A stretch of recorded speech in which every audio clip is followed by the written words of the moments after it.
আজকে একটাও কাস্টমার পেলাম না। ভাগ্যের কি নির্মম পরিহাস। আজকে 2 দিন ধরে না খেয়ে আছি। জানি না আর কতদিন এইভাবে না খেয়ে থাকতে হবে। যদি আজকে একটা কাস্টমার পেতাম তাহলে খুব ভালো হতো। এই ক্ষুধা নিবারণ করতে পারতাম, কিছু টাকা পেতাম তার কাছ থেকে। হঠাৎ মেঘের গর্জন শুনে চোখ দুটো আকাশের দিকে অটোমেটিক চলে গেল। মেঘের গর্জন, বিদ্যুৎ চমকাচ্ছে আকাশে, ভারী বর্ষণ নামবে। এখন আমি এত রাত্রে কোথায় যাব? হঠাৎ করে দমকা হওয়া শুরু হয়ে গেল। আশ্রয় কিন্তু খুঁজতে হবে, তাই এদিক ওদিক তাকাতে লাগলাম। একটা দোকানের সামনে নিভু নিভু বাতি জ্বলছে। দৌড় দিয়ে সেখানে গিয়ে দাঁড়ালাম। গ্রাম থেকে আজকে শহরে আসলাম, এসে কোনো কাজ না পেয়ে রাস্তায় রাস্তায় ঘুরতেছি। হঠাৎ করে দমকা হওয়া শুরু হয়ে গেল, তাই দৌড়ে একটা দোকানের সামনে গিয়ে দাঁড়িয়ে পড়লাম। দোকানের সামনে গিয়ে দাঁড়িয়ে তো আমি অবাক। দোকানের সামনে গিয়ে দেখি একটা মেয়ে গুটিসুটি মেরে দোকানের এক সাইডে কাপটি মেরে বসে আছে। আমি তাকে কিছু জিজ্ঞেস করলাম না। হঠাৎ একটা অচেনা মেয়ের সাথে কথা বলা যাবে না। একটা ছেলে এসে আমার অপোজিট সাইডে দাঁড়িয়ে আছে। তার সাথে কি কথা বলবো? সে কি কোনো পতিতা খুঁজতেছে? তার সাথে একটু কথা বলে দেখি কি হয়। আচ্ছা, আপনি কি কোনো পতিতা মহিলা খুঁজছেন?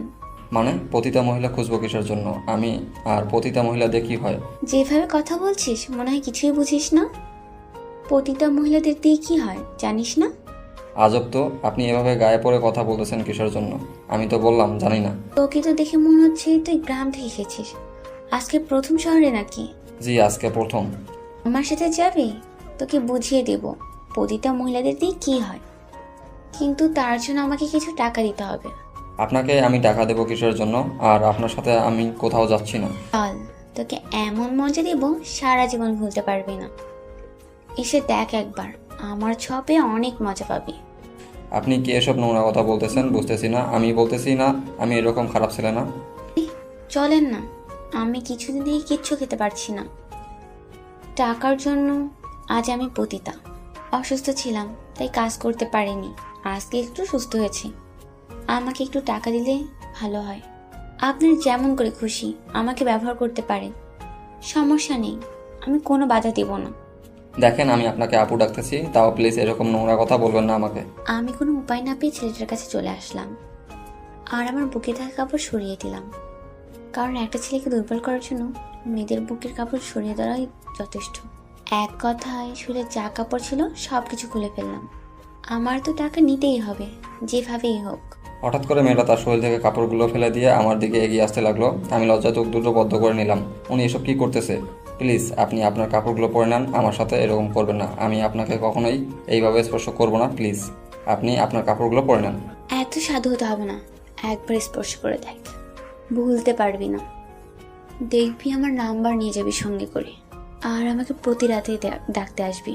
একবার স্পর্শ করে দেখ। আমি আপনাকে এমনি কিছু টাকা দিয়ে দিচ্ছি, আপনি সেই টাকাগুলো দিয়ে কিছু খেয়ে নেবেন। তারপর আপনি আপনার সাথে এরকম করব না, আপনি কাপড়গুলো পরে নেন। সত্যি বলতেছেন? আমাকে টাকা দিবেন?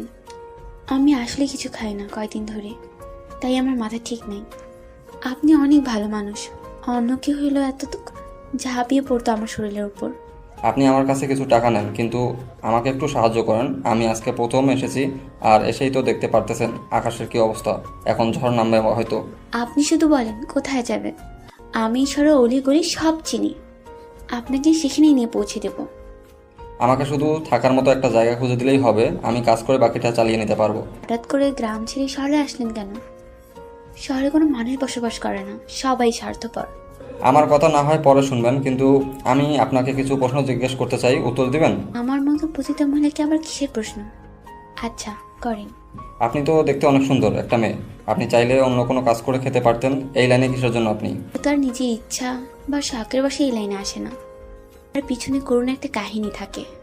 সেই কাহিনীটা বলা যাবে কি? বৃষ্টি তো হচ্ছে, মনে হচ্ছে না বৃষ্টি এখন শেষ হবে? সেটা তো আমিও দেখতে পারছি। বৃষ্টি আজ মনে হয় মেঘ মামার সাথে ঝগড়া করেছে, তাই তার কান্না জমিতে ছিটিয়ে দিচ্ছে। আপনাকে দেখতে সত্যি অসাধারণ মনে হচ্ছে, কোনো একটা রাজকন্যা। আপনার কাহিনীটা কি আমি শুনতে চাই। বলবো যদি কোনোদিন দেখা হয় আপনার সাথে, কিন্তু আজকে না, ইচ্ছা করছে না বলতে। দেখেছেন বৃষ্টি হচ্ছে, আমার না বৃষ্টিতে ভিজতে খুব ইচ্ছা করছে। আপনি কি আমার সাথে একটু বৃষ্টিতে ভিজবেন? আমার সাথে অন্য কোনো কাপড় নেই যে বৃষ্টিতে ভিজবো, কাপড় চেঞ্জ করে নেব। আমার সাথে যাবেন না? আমি আপনাকে কাপড় দেব, সমস্যা নেই। যদি আপনার সমস্যা না থাকে আমার সাথে যেতে। আমাকে থাকার জায়গা দিবেন, আমি আপনাকে ভাড়া দিয়ে দেবো, সমস্যা নেই। ভাড়া দেবেন? আচ্ছা, দেখা যাবে। আচ্ছা চলেন তাহলে, আমারও অনেক দিন থেকে বৃষ্টিতে ভেজা হয় না, আজকে না হয় একটু বৃষ্টিতে ভিজি। তারপর সে অচেনা লোকটা হাত ধরলাম। আমি একটা পতিতা মেয়ে, আজকে প্রথম এমন একটা মানুষের হাত ধরলাম যে আমার দেহকে ভোগ করতে চায় না। প্রথমবার এরকম একটা মানুষের সাথে পরিচয় হলো, কারণ যে আমাকে দেখে সে আমাকে অফার করে, তোর দাম কত? যে ছেলেকে আমি সব কিছু উলঙ্গ করে দেখাতে চেয়েছি সে ছেলে আমাকে মানা করেছে। অবাক লাগতেছে ছেলেটার ব্যবহার দেখে। অনেক দিন পর মুক্ত আকাশের নিচেই এই সুন্দর বৃষ্টিতে গা ভেজাচ্ছি। যদিও এরকম অনেক বৃষ্টি হয়েছে, আমি অন্যকে মজা দিতে ব্যস্ত তখন অন্যের খাটে। আর আজকে অনেক দিন পর নিজের ইচ্ছা পূরণ করছি, এই রাতে বৃষ্টিতে ভিজছি। মেয়েটাকে দেখতে অনেক মায়াবী লাগতেছে, তার উপর বৃষ্টি ভিজা অবস্থায় দেখতে তো একদম পাগলের মতো নেশা ধরে যাচ্ছে মেয়েটার উপর। কিন্তু নিজেকে কন্ট্রোল করতে হবে, কারণ আমি এরকম বাজে ছেলে না যে পতিতার উপর নজর দেবো। যতই হোক তারা তো পতিতা, কিন্তু তাদের তো একটা আত্মসম্মানবোধ আছে, কারণ তারা তো নিজেদের ইচ্ছা মতো পতিতা হয়নি, সমাজে তাদেরকে বাধ্য করেছে পতিতা হতে। হয়তো তাদেরও কিছু স্বপ্ন ছিল, তারা তো ছোট থেকে জানতো না যে তাদের বড় হয়ে পতিতা হতে হবে। কার ভাগ্যে কী লেখা আছে সেটা শুধু উপরওয়ালাই জানে, আর আমরা শুধু চেষ্টা করি ভালো কিছু করার। যখন চেষ্টাটা করতে গিয়ে একদম শেষ প্রান্তে দাঁড়িয়ে যাই, তখন আর কোনো কিছু মাথায় থাকে না। কি ব্যাপার? সেই কতক্ষণ ধরে দেখছি আপনি আমাকে এক দৃষ্টিতে তাকিয়ে আছেন। ব্যাপার কি? লোভে পড়ে যাচ্ছেন না তো আমার শরীরের? কি বলতেছেন? সেরকম কিচ্ছু না, এমনিতেই আপনাকে দেখতেছি অনেক সুন্দর লাগতেছে। ভাবতেছি যদি আপনি পতিতা না হয়ে অন্যরকম একটা মেয়ে হতেন তাহলে হয়তো আজকে রাতটা অন্যরকম হতো। যদি পতিতা না হতাম তাহলে আজকে আমাকে... না, কিছু বলবো না এখন। আপনার যেটা ইচ্ছা ভাবতে পারেন, কিন্তু আপনার একটা সমস্যা, আপনি পতিতা। হ্যাঁ, সেটা আমি ভালো করেই জানি। আপনাকে বারবার সেটা বলতে হবে না, কারণ প্রতিটার ভাগ্যটাই হচ্ছে লাঞ্ছনা ভোগ করার জন্য। লাঞ্ছনা ছাড়া তাদের ভাগ্যে আর কিচ্ছু জোটে না। আমি সেটা বলতে চাচ্ছি না। এখন চলেন আমরা দোকানের সামনে গিয়ে দাঁড়াই বা আপনার বাসায় চলে যাই, এইখানে তো থাকা যাবে না, বৃষ্টি অনেকক্ষণ ভিজলাম। আচ্ছা চলেন তাহলে আমার সাথে। আর যদি আপনার মান সম্মান বা আত্মসম্মানে বাধা হয়ে দাঁড়ায় আমার সাথে যাইতে, তাহলে আপনি এখানেই বসে থাকেন। আর কিছুক্ষণ পর সকাল হবে, যেখানে খুশি সেখানে চলে যাবেন। আমার কোনো সমস্যা নেই, যাইতে চলেন। তারপর মেয়েটার সাথে যেতে ধরলাম। মেয়েটা দেখলাম যে শহর থেকে একটু দূরে চলে যাচ্ছে, মানে একটু জঙ্গল টাইপ এলাকায় যাচ্ছে। বুঝলাম না মেয়েটা জঙ্গলে থাকে, তাহলে আমি ভয়ে ভয়ে মেয়েটার পেছনে যেতে ধরলাম। মেয়েটা আমার সামনে ধান্দাবাজি করতেছে না তো, যে শহর ছিলেন, আমি শহরের কিছু চিনি না, গ্রামের ছেলে, আমার সাথে ধান্দাবাজি শুরু করে দিল না তো? যা হওয়ার তাই হবে। এত দূর যখন এসেই পড়েছি, তার সাথে আর কিছু দূর যাই দেখি তার মতলবটা কি। তারপর দেখলাম সামনে একটা কুঁড়ে ঘর দেখা যাচ্ছে। তার মানে এই জঙ্গলের মাঝে একাই কুঁড়ে ঘরে থাকে। ভয়ে ভয়ে মেয়েটার পিছনে পিছনে শেষ পর্যন্ত কুঁড়ে ঘরের সামনে চলে আসলাম। এসে একটা মেয়ের কথা শোনা যাচ্ছে, ফোনে কথা বলতেছে মনে হয়। কার সাথে এত জোরে জোরে? এইখানে আমি থাকি, এটাই আমার রাজ্য। এখানে কারো কথা শুনতে হয় না আমাকে। আমার ইচ্ছে মতো আমি এখানে থাকি, আর আমার সাথে একটা ডাইনি থাকে। আপনার সাথে ডাইনি থাকে মানে? বুঝলাম না সঠিক। ভয় পাবেন না, মানুষই থাকে, কিন্তু আমি তাকে ডাইনি নামে সবসময় ডাকি, কারণ তার সাথে আমার সবসময় ঝগড়াঝাটি লেগে থাকে। ও আচ্ছা, চলেন তাহলে ভিতরে গিয়ে তার সাথে পরিচিত হওয়া যাক। তারপর আমি ছেলেটাকে নিয়ে আমার সেই কুড়ি ঘরে প্রবেশ করলাম। ঘরে প্রবেশ করে দেখি ডাইনির গায়ে কিচ্ছু নেই। তাই আমি ছেলেটার চোখ তাড়াতাড়ি হাত দিয়ে ঢেকে ধরলাম, যাতে তাকে দেখতে না পায়। কিরে, তুই এটা কাকে নিয়ে এসেছিস? স্যার, আমাকে ডাকবি না? দেখতে পাচ্ছিস না আমার কি অবস্থা? সেটা তো দেখতেই পাচ্ছি। এখন তাড়াতাড়ি কিছু পরে নে। এসব কি পরে আছিস? কেন, তুই জানিস না আমি কি পরে থাকি? রাতে তুই একটা ছেলেকে নিয়ে এসেছিস কেন আমাদের এখানে? তোর সাথে এত কথা বলতে পারবো না। আগে শরীরে কিছু পরে নে, বুঝেছিস?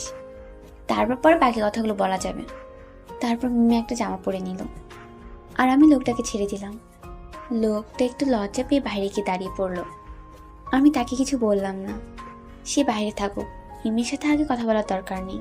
কুত্তি কোথাকার, তুই জানিস না আমরা এখানে দুটো মেয়ে থাকি আর মা পতিতা? একটা ছেলেকে নিয়ে এসেছিস, ব্যবসা করবি বাহিরে করবি, আমাদের ঘরে দেখানো কি আছে? ছেলেটা গ্রাম থেকে এসেছে, শহরে কিছু চেনে না, বিপদে পড়েছে, তাই আমার সাথে এসেছে। তার জন্য তুমি তাকে আমাদের বাসায় নিয়ে আসবি? সমস্যা কি? রাতে আমার সাথে থাকবে, আমার রুমে, আর তুই তোর রুমে যা ইচ্ছা তাই করতে পারিস। দেখে একটা কুত্তার বাচ্চা আমার সাথে কথা বলতেছে না, রাগ উঠে গেছে। এখন তোর সাথে কথা বলে আর রাগ বাড়াতে চাচ্ছি না। তোর যা ইচ্ছা তুই তাই কর, আমাকে আমার মতন থাকতে দে। তোদের নিয়ে আর পারি না। আমার ঝগড়া হয়েছে, তোদের মধ্যে আবার কি নিয়ে ঝগড়া শুরু হলো? সেটা পরে শুনতে পারবি। এখন তুই তোর মেহমানকে খাতিরদারি কর, দেখ ঘরে কি আছে। আচ্ছা, তোর সাথে পরে কথা হচ্ছে। মনে হচ্ছে আবার বৃষ্টি নামবে। এমনিতেই ভিজে কাক হয়ে গেছি, চেঞ্জ করি। তারপর মিমির রুম থেকে বেরিয়ে লোকটাকে সাথে করে আমার রুমে নিয়ে চলে আসলাম। এসে ওনাকে বসে দিলাম চেয়ারে। ভিতর থেকে তো ঘরটাকে একদম অন্যরকম লাগতেছিল, বাহির থেকে মনে হচ্ছে যে ভাঙাচুরা হবে, ভিতরে তো একদম অন্যরকম মনে হচ্ছে, রাজবাড়ির মতো। থাক, আর হাসানোর মতন কিছু বলবেন না। হাসিগবি কথা বলবেন না, হাসি পাচ্ছে খুব। আমি থাকবো কোথায়? এইখানে আপনি থাকেন, ওই রুমে আপনার বন্ধু থাকে, তাহলে আমাকে নিয়ে আসলেন যে? কেন, আমার সাথে থাকবে নাকি পিছনে একই সাথে?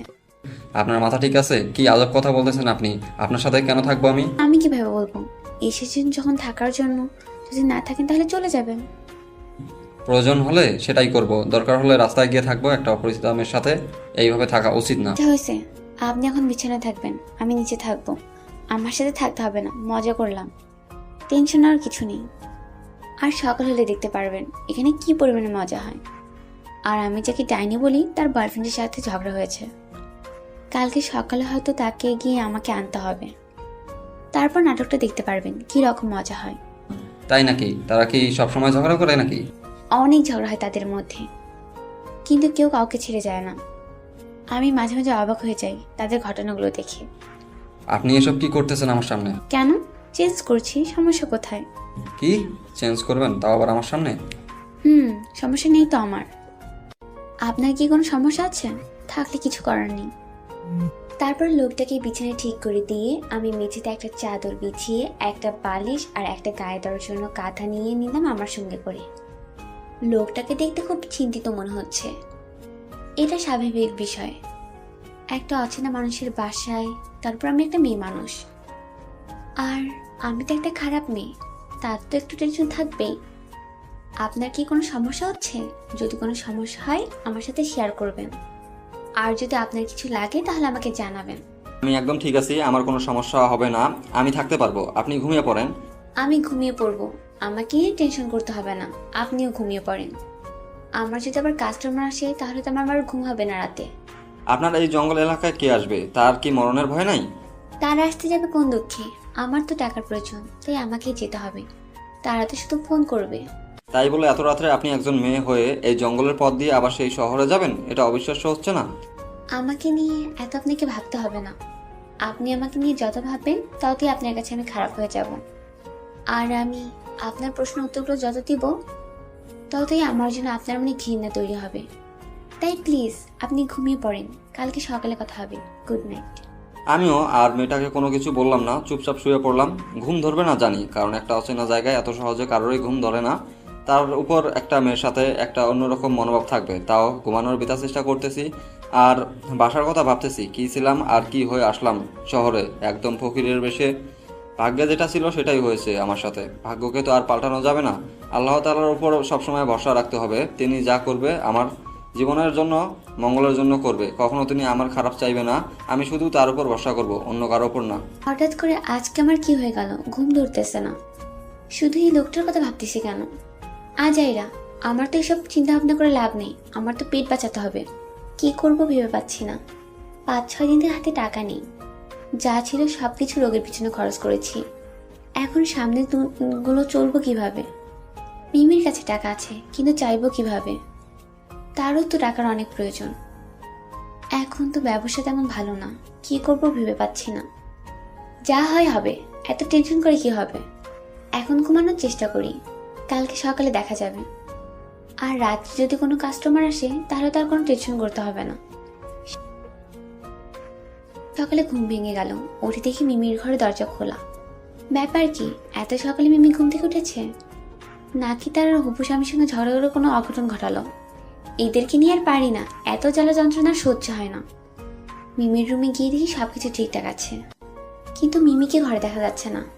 তাই আশেপাশে দেখতে লাগলাম, এত সকালে কোথায় চলে গিয়েছে। ভালোভাবে বাড়ির চারপাশ দেখলাম, কিন্তু কোথাও দেখা যাচ্ছে না। ব্যাপার কি, এত সকালে কোথায় সে? খুব টেনশন হতে লাগলো, বুঝতেছি না। আজকে প্রথম এরকম হলো। এর আগে ওদের অনেক ঝগড়া হয়েছে, সেরকম তো কিছু করেনি মিমি। তাহলে এবার কি একটু বেশি ঝগড়া হয়েছে?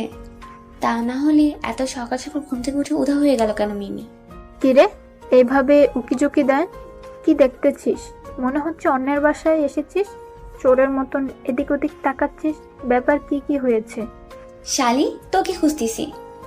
এত সকালে রুমের দরজা খুলে রেখে কোথাও উধাও হয়ে গেছিলি? নাকি কাস্টমার এসেছিল? একটা কাস্টমার এসেছিল, তোর খোঁজ করতেছিল। বললাম যে তুই বাইরে গিয়েছিস, কারণ তোর রুমে একটা মানুষ, তাই তোকে ডাকার সাহস পাইনি, তাই তিনি আমাকে নিয়ে গেলেন। ভালো কাজ করেছিস। তো তোর হবু স্বামীর সাথে কথা হয়েছে? আর সব কিছু ঠিক আছে নাকি আমাকে যাইতে হবে সেখানে? তোকে কিছু করতে হবে না, পরে কথা হয়েছে, সব ঠিক আছে। সে একটু ব্যবসার কাজে ব্যস্ত, বিকালে এখানে আসবে, তখন কথা হবে। আর সে বলতেছে আমাকে নাকি তাড়াতাড়ি তার ঘরে নিয়ে যাবে, কারণ রান্না করার মতো নাকি তার এখন কেউ নেই। আমার সাথে আর চাপাবাজি করতে হবে না। বুঝি আমি ছোট বাচ্চা না। রান্না করার মানুষ নাই নাকি কিসের মানুষ নাই সেটা তো আমি বুঝতেই পারছি। তোকে ছাড়া তার আর থাকা হচ্ছে না, কষ্ট হচ্ছে খুব তোকে ছাড়া থাকতে, তাই নিয়ে যাচ্ছে তোকে। ভালো খবর। তাহলে সেই সুখে মিষ্টি নিয়ে আয় বাজার থেকে, মিষ্টি মুখ কর আমাদের। সবাই একসাথে হোক, তারপর সবাইকে একসাথে মিষ্টি মুখ করাবো। এখন ফ্রেশ হব, তুই গিয়ে তোর মানুষটার জন্য কিছু নিয়ে আয়। এই নে টাকা। আমি ভালো করে জানি তোর কাছে টাকা নাই, কিন্তু আমার কাছে তুই টাকা চাইবি না, সেটা আমি ভালো করে জানি। এই টাকাগুলো তোর, কারণ কাস্টমারটা তোর জন্য এসেছিল, টাকার প্রয়োজন হবে তোর, তার জন্য আমি গিয়েছি। আমার কাছে যে টাকা আছে তাতেই চলবে। কয়েকদিন তুই গিয়েছিস, তোর কাছে টাকাটা রেখে দে, আমার লাগবে না। আমি কোনো কথা শুনতে চাচ্ছি না। এই নে তোর টাকা, আর তোর যা ইচ্ছা কিন। এই নে তোর কাস্টমার, খাতিরদারি কর। আমি গেলাম। কথাটা বলে মিমি তার টাকাগুলো আমার হাতে ধরিয়ে দিয়ে দৌড়ে সেখান থেকে চলে গেল। পাগলি মেয়ে, আমার আবদারগুলো অনেক পূরণ করে দিয়েছে, আমিও করেছি, কিন্তু তার তুলনায় অনেক নগণ্য। জঙ্গল থেকে বেরিয়ে একটা দোকান পাওয়া যায়, সেই দোকান থেকে লোকটার জন্য কিছু নাস্তা নিয়ে আসলাম, কারণ লোকটা হয়তো কালকে রাত থেকে কিছু খায়নি, কারণ কালকে রাত্রে তাকে আমি কিছু খাইতে দেইনি। আমার ঘরে কিছু ছিল না, লজ্জায় বলতে পারিনি। আমি দোকান থেকে ফিরে এসে দেখি লোকটা ঘরের মধ্যে বসে আছে। লজ্জায় হয়তো বাইরে যেতে পারেনি। কালকের যে ঘটনা ঘটেছিল মিমির সামনে, তাই হয়তো লজ্জায় ঘর থেকে বের হয়নি। আপনি এভাবে ঘরে একা একা বসে আছেন কেন? বাইরে বেরিয়ে একটু হাঁটাহাঁটি করলে ফ্রেশ লাগতো আপনাকে। সমস্যা নেই, আমি এইভাবে ঠিক আছি। আপনাদের কাজের শেষ হলে এখন নাকি অন্য কোথাও যাবেন? আজকে কোথাও যাচ্ছি না, কারণ একটু পর মিমির হবু স্বামী আসবে। মিমিকে বলেছে তাকে নাকি তার ঘরে নিয়ে যাবে খুব তাড়াতাড়ি, তাই আজকে কোথাও যাব না। এটা তো অনেক বড় খুশির সংবাদ আপনাদের জন্য। আপনাদের জীবনে অন্যরকম, তাই না? স্বাভাবিক মানুষের থেকে তো অন্যরকম। ভাগ্যকে অনেক পরিবর্তন করার চেষ্টা করেছি, ভেবেছিলাম এই পথে আর কখনো আসবো না, কিন্তু ভাগ্য এই পথেই নিয়ে এসেছে। চাইলে তো ভালো হয়ে যেতে পারেন, তাহলে এই পথে কিসের জন্য? ফিরে আসেন। সমাজের মানুষ তো আর আমাদের ভালো চোখে দেখবে না। আমরা সমাজের ভিতরে গেলে আমাদের বেশ্যা পতিতা আরো কত কি বলে আখ্যায়িত করে। এসব নিয়ে মন খারাপ করবেন না, আপনি ভালো হওয়ার চেষ্টা করেন, দেখবেন সমাজের লোক আপনাকে একদিন না একদিন সবাই ভালো হিসেবে গণ্য করবে। এসব নিয়ে আর কোনো কথা হচ্ছে না। সামনে বেরিয়ে ডান সাইডে দেখেন টিউবওয়েল আছে, সেখানেই ফ্রেশ হয়ে নেন। আমি নাস্তা রেডি করে নিয়ে আসছি। আপনার সাথে কিছু কথা ছিল। আমি কিভাবে এখানে থাকবো না থাকবো, আপনাদের হিসাব কিভাবে আমাকে মেটাতে হবে, সেগুলো তো আমাকে জানতে হবে। মাসের শেষে তো আপনাদের টাকা পরিশোধ করতে হবে আমাকে। আপনার ইচ্ছা, আপনার যদি ইচ্ছা হয় টাকা দিবেন, না হলে এমনিতেই থাকবেন। টাকার দরকার নেই আমাদের, আপনি থাকবেন তাতেই আমাদের চলবে, কোনো সমস্যা হবে না। আপনার যদি সমস্যা হয় আপনি ছেড়ে চলে যাবেন। সেরকম কিছু না, আমি চলে যাওয়ার জন্য এখানে আসিনি। আর কথা হচ্ছে আপনার টাকা কেন নেবেন না আপনি? আমি তো এখানে ভাড়া থাকবো, তাই না? আচ্ছা, সেটা নিয়ে পরে কথা বলা যাবে, এখন এসব নিয়ে কথা বলতে চাচ্ছি না। আপনি বাইরে গিয়ে ফ্রেশ হয়ে নেন, আমি নাস্তা রেডি করে নিয়ে আসছি। তারপর লোকটা চলে গেল বাইরে, আর আমি তার জন্য যে নাস্তাগুলো নিয়ে এসেছিলাম সেগুলো সব রেডি করতে লাগলাম। রেডি করা শেষ করে বিছানার উপর রেখে দিলাম। আমরা তো আর অন্য রকম মানুষের মতন সাধারণ জীবনযাপন করি না যে ঘরের মধ্যে টেবিল চেয়ার রাখবো। এমনিতেই সিম্পলভাবে বিছানার উপর সব কিছু রেখে দিলাম। দেখলাম যে উনি রুমে চলে আসলেন, ওনাকে দিলাম। উনি কিছু খেলেন, কিছু খেলেন না, বাকিগুলো রেখে দিলাম। আপনি কিছু খাইলেন না? এখন আপনি কিছু খেয়ে নেন, বা আপনার যে বোন আছে বা আপনার যে বন্ধু আছে তাকে সঙ্গে করে কিছু খেয়ে নেন। আমি একটু বাইরে হাঁটাহাঁটি করে দেখি জায়গাটা। আমি সকালে উঠে খেয়ে নিয়েছি, আর আমার বোন সেও খেয়ে নিয়েছে। একটা কথা বলবো, যদি রাগ না করেন? রাগ করার কি আছে? আপনার মনে বা মুখে যা আসে সব কিছু বলে দিবেন, সমস্যা নেই। রাগ করবো কিসের জন্য আমি? আসলে আপনি তো এই জায়গায় কিছু চেনেন না। আপনার সাথে যদি আমি যেতাম, আপনার কি কোনো সমস্যা হবে? কারণ আমি তো পতিতা, আপনার সমস্যা হতে পারে। আরে কি সব বাজে কথা বলতেছেন বারবার? পতিতা পতিতা নিজেকে দাবি করবেন না তো। চলেন তাহলে, আমারও একাকিত্ব লাগবে না, আপনার সাথে কিছু কথা বলা যাবে, আপনাদের সম্পর্কে কিছু জানা যাবে আমার। চলেন তাহলে। তারপর লোকটার সাথে হাঁটতে ধরলাম। হাঁটতেছি, লোকটার সাথে খুব ভালো লাগতেছে। যদি আজকে একটা পতিতা না হয় একটা সাধারণ মেয়ে হতাম, তাহলে হয়তো আজকে অন্যরকম একটা মুহূর্ত কাজ করতো আমার মনে। কিন্তু এখন নিজের মনে শুধু একটাই গুণগান, তুই পতিতা, তোর মনে এরকম স্বপ্ন মানায় না। সবাই তো শুধু আমাদের উপরের ব্যবহারটাই জানে, আমাদের মনের কথাগুলো তো জানে না। আমরা কেন পতিতা হলাম? আসলে আমরা কি নিজের ইচ্ছায় পতিতা হলাম, নাকি আমাদের সমাজ বাধ্য করেছে পতিতা হওয়ার জন্য? সেটা তো কেউ জানে না। কি ব্যাপার, আপনাকে দেখে মনে হচ্ছে কোনো একটা বিষয় নিয়ে খুব চিন্তা করতেছেন। আমাকে কিছু বলা যাবে? আমি আবার কি নিয়ে চিন্তা করব? আচ্ছা, আপনি গ্রাম ছেড়ে শহরে চলে আসলেন কেন? কাজের সন্ধানে নাকি? কাজের সন্ধানে এসেছি। গ্রামে তো আর নিজের পেটের আহার অর্জন করতে পারি না, তাই শহরে আসলাম, দেখি কোনো কাজ করতে পারি কিনা। একটা কথা বলে রাখি, শহরের মানুষ স্বার্থ ছাড়া কোনো কিছু দেখে না। তাই একটু দেখে শুনে কাজের সন্ধান করবেন। সবাই যে খারাপ এরকমও কিছু না, ভালো মানুষও আছে, কিন্তু ভালো মানুষের সংখ্যা অনেক কম। এখন আপনার বিষয়ে আমার কিছু প্রশ্ন আছে, যদি আপনি দয়া করে উত্তরগুলো দেন তাহলে ভালো হয়। আচ্ছা বলেন, আপনার কি কি প্রশ্ন আছে? আমি যথেষ্ট চেষ্টা করব আপনার সব প্রশ্নের উত্তর দেওয়ার, কিন্তু এমন কিছু প্রশ্ন করবেন না যেগুলো উত্তর দিতে পারবো না। তারপর আমি লোকটার পাশাপাশি হাঁটতে হাঁটতে একদম নির্জন জঙ্গলে চলে এসেছি। আর হাঁটতে ইচ্ছা করছে না, তাই আমি একটা গাছের নিচে বসে পড়লাম। এই নির্জন জঙ্গলে এত এসেছি তাই আর ভয় লাগে না। ভয় যেটা ছিল সেটা প্রথম 2-1 বার আসার পর এখন আর সেই ভয়টা কাজ করে না। বসে পড়লেন যে, ক্লান্ত লাগছে নাকি আপনার? অনেক হেঁটেছি আপনার সাথে, আর হাঁটতে ইচ্ছা করছে না, পা ব্যথা করতেছে এখন। আপনি আশেপাশে হাঁটাহাঁটি করে দেখতে পারেন, আমি এখানে বসে আছি। মাথা ঠিক আছে আপনার? আপনি আমার সাথে আছেন বিধায় আমি এত গভীর জঙ্গলে এসেছি, তাও আপনার সাহসে। আমি তো কখনো এরকম গভীর জঙ্গলের ভিতরে আসতাম না আপনি না থাকলে। বলেন কি, একটা পুরুষ মানুষ এতটা ভীতু হয় কিভাবে? সেটা আমি জানি না, কিন্তু আমি কখনো এরকম গভীর জঙ্গলে প্রবেশ করিনি, তাই আমার ভয় করতেছে কখন কোন দিক থেকে হিংস্র প্রাণী এসে আঘাত করে আমার উপর। ভয় পাবেন না, এখানে কোনো হিংস্র প্রাণী থাকে না। জঙ্গলের সব জায়গা ভালো করে জানা আছে আমার, তাই এত ভয় পাওয়ার কিছু নেই। এখানে বসে একটু রেস্ট করে বাসা থেকে চলে যাব। তারপর লোকটা আমার কথা মতো আমার অপর সাইডে বসে পড়লেন, আর আমি লোকটার দিকে তাকিয়ে রইলাম। তারপর লোকটা আমার কথা মতন আমার অপোজিট সাইডে বসে পড়লেন, আর আমি আর লোকটার দিকে তাকিয়ে রইলাম না। কারণ হয়তো যদি আমি একটা স্বাভাবিক মেয়ে হতাম, তাহলে তার সাথে একটু ভাব আদান প্রদান করার চেষ্টা করতাম। কারণ লোকটা দেখতে বেশ সুদর্শন, যে কোনো মেয়ে একবার দেখলেই তার প্রতি একটু হলেও মায়া জন্মাবে। কি ব্যাপার, আপনি আমার দিকে এভাবে তাকিয়ে আছেন কিসের জন্য? আমি কি কোনো ভুল করেছি? আমি কি একবার বলেছি আপনি ভুল করেছেন? আপনি এরকম হাবাগোবা হয়ে থাকেন কেন? আমি তো ঠিক আছি। আপনার কাছে যদি আমাকে হাবাগোবা লাগে তাহলে তো আমার কিছু করার নেই, আমি এরকমই। এইরকম একটা জঙ্গলের মধ্যে আমি একটা মেয়ে আর আপনি একটা পুরুষ বসে আছেন, আপনার কি ইচ্ছে করে না আমার গায়ের সাথে গা লাগিয়ে বসে থাকতে? হয়তো আপনি পতিতা, তার জন্য কি আপনাকে একা পেয়ে যা ইচ্ছা তাই করব? আপনার কি মূল্যবোধ বলতে কিচ্ছু নেই? আপনার কি কোনো ইচ্ছা নেই? দেখেন, আপনি পতিতা হতে পারেন, কিন্তু আমার কাছে আপনি একটা মানুষ, আর এর থেকে বড় পরিচয় আপনার আমার কাছে নেই। আপনার কি ইচ্ছে করে না আমাকে একবার ছুঁয়ে দেখতে? অনেক পুরুষ তো আমাকে ছুঁয়ে দেখার জন্য পাগল, আপনার কি ইচ্ছে করে না? আমাকে দেখে কি আপনার একটুকু ইচ্ছে শক্তি জাগে না? আমি আপনাকে দেখে ওই মনোভাবগুলো স্মরণ করি না যে আপনার সাথে শারীরিক সম্পর্ক করব বা বাজে ধরনের কাজগুলো করব, তাই আমার ইচ্ছা শক্তি কাজ করে না। বুঝতে পেরেছি, এখন চলেন বাসায় চলে যাব, আর এখানে থাকতে চাচ্ছি না আমি। আচ্ছা চলেন তাহলে, দুপুর গড়িয়া বিকেল হতে চললো, এখন বাসায় যেতে হবে, গিয়ে একটু ফ্রেশ হব। তারপর লোকটার সাথে আবার বাসার উদ্দেশ্যে রওনা দিলাম। লোকটার সাথে কথা বলে যেটা বুঝলাম, লোকটার মেয়েদের প্রতি সেরকম ইন্টারেস্ট নেই।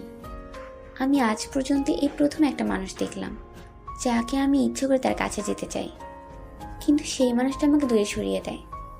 আজকে প্রথম আমার সাথে এরকম একটা ঘটনা ঘটে গেল। এর আগে যত পুরুষ আমার কাছে এসেছে, আমি তার কাছে যাওয়ার আগেই সে আমার কাছে চলে এসেছে। লোকটার সাথে থেকে যেটা বুঝলাম, লোকটা অনেক ভালো মনের মানুষ।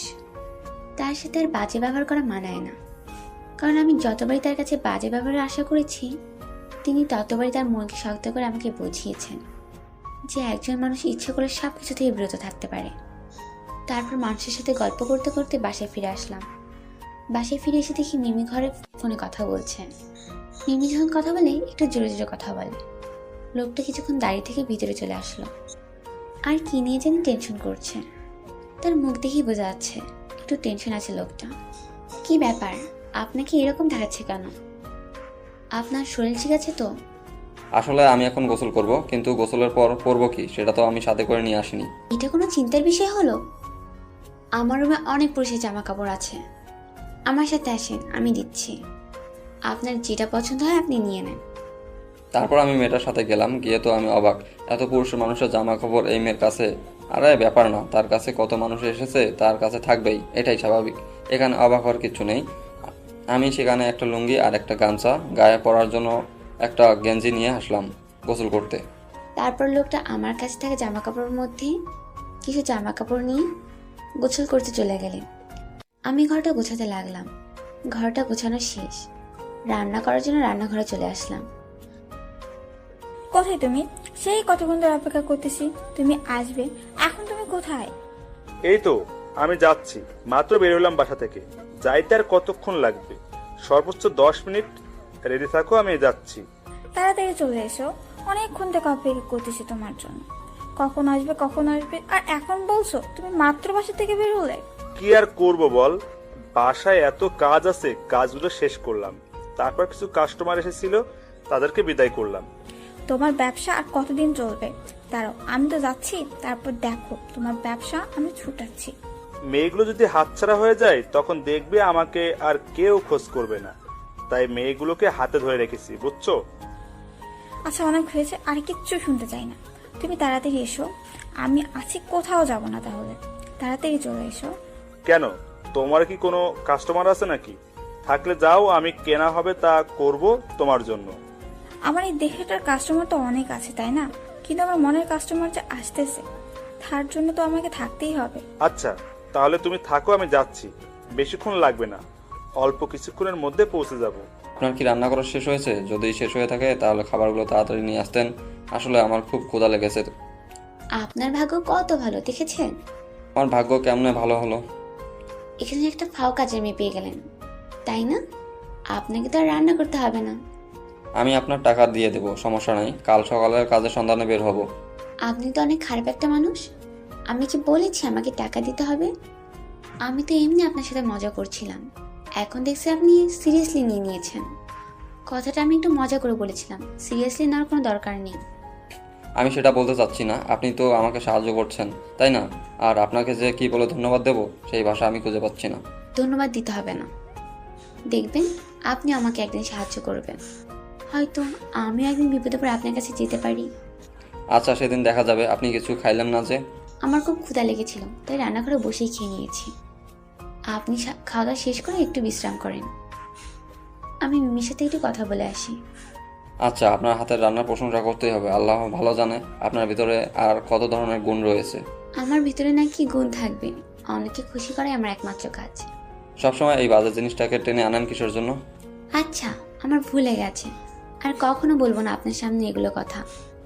এখন আপনি বিশ্রাম করেন, আমি তাহলে মিমির সাথে গল্প করে আসি। কথাটা যেন মাথায় থাকে, বুঝছেন? আমার সামনে যদি আর কখনো এসব কথা শুনছি তাহলে ভালো হবে না। আচ্ছা, আপনার সঙ্গে আমি এই কথাগুলো তুলতেছি না, এখন আপনি বিশ্রাম করেন। অযথা আমার সঙ্গে কথা বলে আপনার ক্লান্ত শরীরটা আরও ক্লান্ত করার দরকার নেই। তারপর আমি সেখানে আর কোনো কথা না বলি মেয়েটার ঘরের উদ্দেশ্যে চলে আসলাম। মেয়েটার ঘরে প্রবেশ করে দেখি মিমির অবস্থা নাজেহাল। এই মেয়েটা এত ছোট ছোট কাপড় পরে কেমনে থাকে বুঝি না। আমি কখনই কাপড়গুলো পরে থাকতে পারি না, একবার পরেছিলাম, আমার যে কি অবস্থা হয়েছিল সেটা আমিই জানি। কি রে, এভাবে শুয়ে আছিস কেন? আর এগুলো কি পরে আছিস, শরম করে না তোর? কি বলছিস, মাথা ঠিক আছে?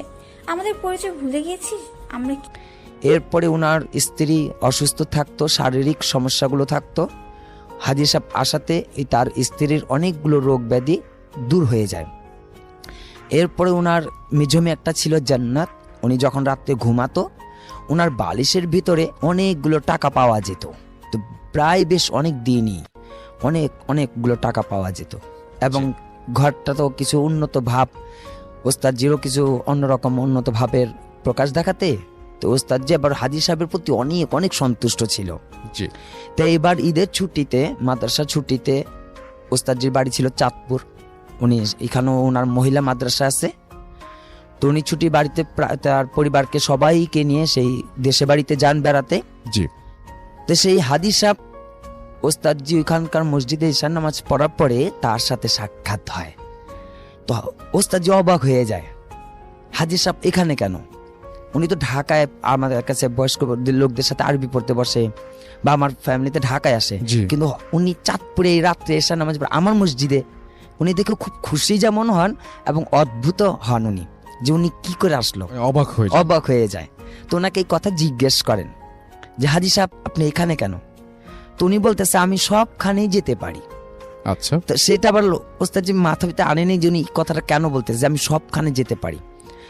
হাজি সাহেব বলতেছে আমি সব জায়গায় যেতে পারি, সব জায়গায় আমার যাওয়া যায়। তো বলছে ঠিক আছে আপনি আসছেন, আমার বাসায় আসেন, বেড়াই দিয়ে যান। তো ওস্তাদজির ঘরে নিয়ে যাওয়া হয়। সেখানে উনি কিছুক্ষণ কথাবার্তা পড়ে এবং তার মাদ্রাসাতেও, যে মাদ্রাসা মহিলা মাদ্রাসা আছে সেখানে নিয়ে বসায় দফতরে। জি। কিন্তু ঘটনা হঠাৎ রাত্রিবেলায় যেটা ঘটে, জান্নাত অর্থাৎ মেজো মেয়েটাকে খুঁজে পাওয়া যাচ্ছিল না। হাজি সাহেবও সেখানে নেই এবং তার মেজো মেয়ে উনিও নেই। সেই জান্নাতকে খুঁজে না পাওয়াতে ওস্তাদের কাছে খবর আসলো যে আমরা খুঁজে আশপাশে তার আত্মীয় স্বজন সব বাড়িতে তালাশ করলাম, রাত হয়ে যাচ্ছে, মেয়েটাকে তো খুঁজে পাচ্ছি না। জি। তো ওস্তাদজিও হলো যে হাজি সাহেবকে তো বিদায় দেওয়ার আগে তো দেখলাম না, তো হাজি সাহেবও নেই, ওনার মেয়েটাকেও তালাশ করতে যাচ্ছে না। তো হাজি সাহেবের আবার একটি মাসালা জানা ছিল, সেটা হচ্ছে সূরা ওয়াদ-দুহা এক বসায় 2000 বার পড়লে নিখোঁজ ব্যক্তির সন্ধান মেলে। আচ্ছা। তো ওস্তাদজি অজু করে সেই দুহা সূরাটা পড়া শুরু করে দিল। যখন পড়তেছিল বেশ সম্ভবত কয়েকবার পড়াতেই নাকি সেই জিন অর্থাৎ হাজি সাহেব, জি, উনি হাজির হয়ে গেলেন। হাজির হয়ে বলতেছেন ওস্তাদজি আপনি কেন চিন্তিত হচ্ছেন, আপনি পরেশান কেন? আপনার মেয়েটাকে আমি নিয়ে গেছি। এই কথা শোনার সাথে সাথে ওস্তাদজি নাকি উনি অজ্ঞান হয়ে যান, অচেতন হয়ে যান। তখন তার ফ্যামিলি সবাই আসে, আসার পরে পানি দেয় এবং যখন সে চোখটা খুলে জ্ঞানটা ফিরে আসে তখন এই ওস্তাদজি বলে সবাইকে, এই তোমরা এখন কেউ আমার মেয়েকে নিয়ে ভাবনা না, কেউ আমার মেয়েকে খোঁজো না, আমি বুঝতে পারছি কি হয়েছে, তোমরা তোমাদের কাছে থাকো, আমি পরে দেখব।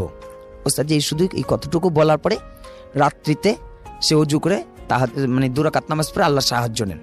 সেখানেও সেই হাজি সাহেব হাজি এসে বলতেছে যে ওস্তাদজি আপনি কেন চিন্তা করতেছেন, আমি আপনার মেয়েকে আমি সাথে করে নিয়ে গেছি, আমি জিন এবং আমি আপনার কাছে লেখাপড়া, আমি কোরআন শিখতাম, আমি আপনার কাছে আসছি, ওকে আমার খুব পছন্দ, আমি আপনার শহরে যেগুলো হতো সব আমি করে দিতাম।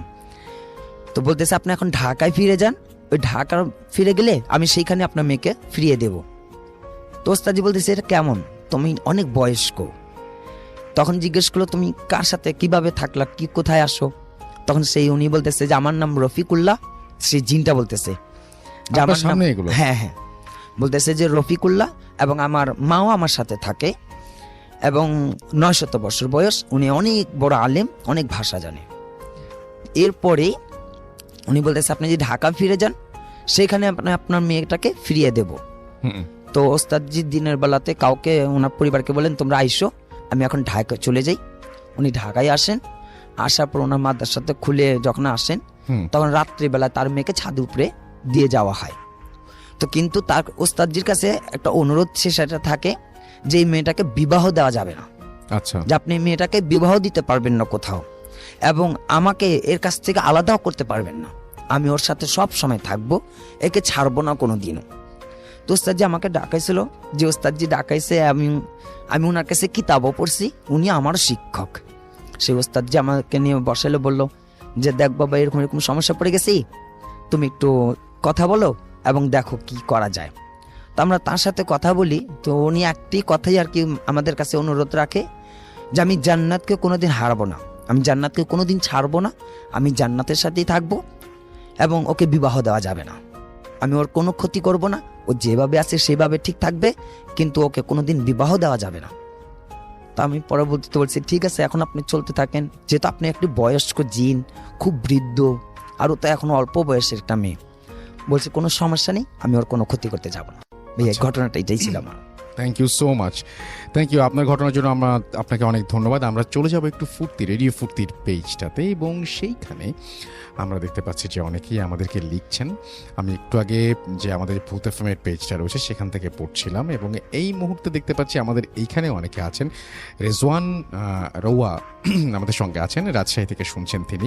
আমাদের সঙ্গে আরও অনেকেই এই পেজটাতে কিন্তু আছেন, যেমন আরাফ বিন মাসুদ, তিনি আছেন আমাদের সঙ্গে। সাজ্জাদ কবির জিম আছেন, তানভীর, এবং তিনি বলেছেন আপনি কি ভূত দেখেছেন?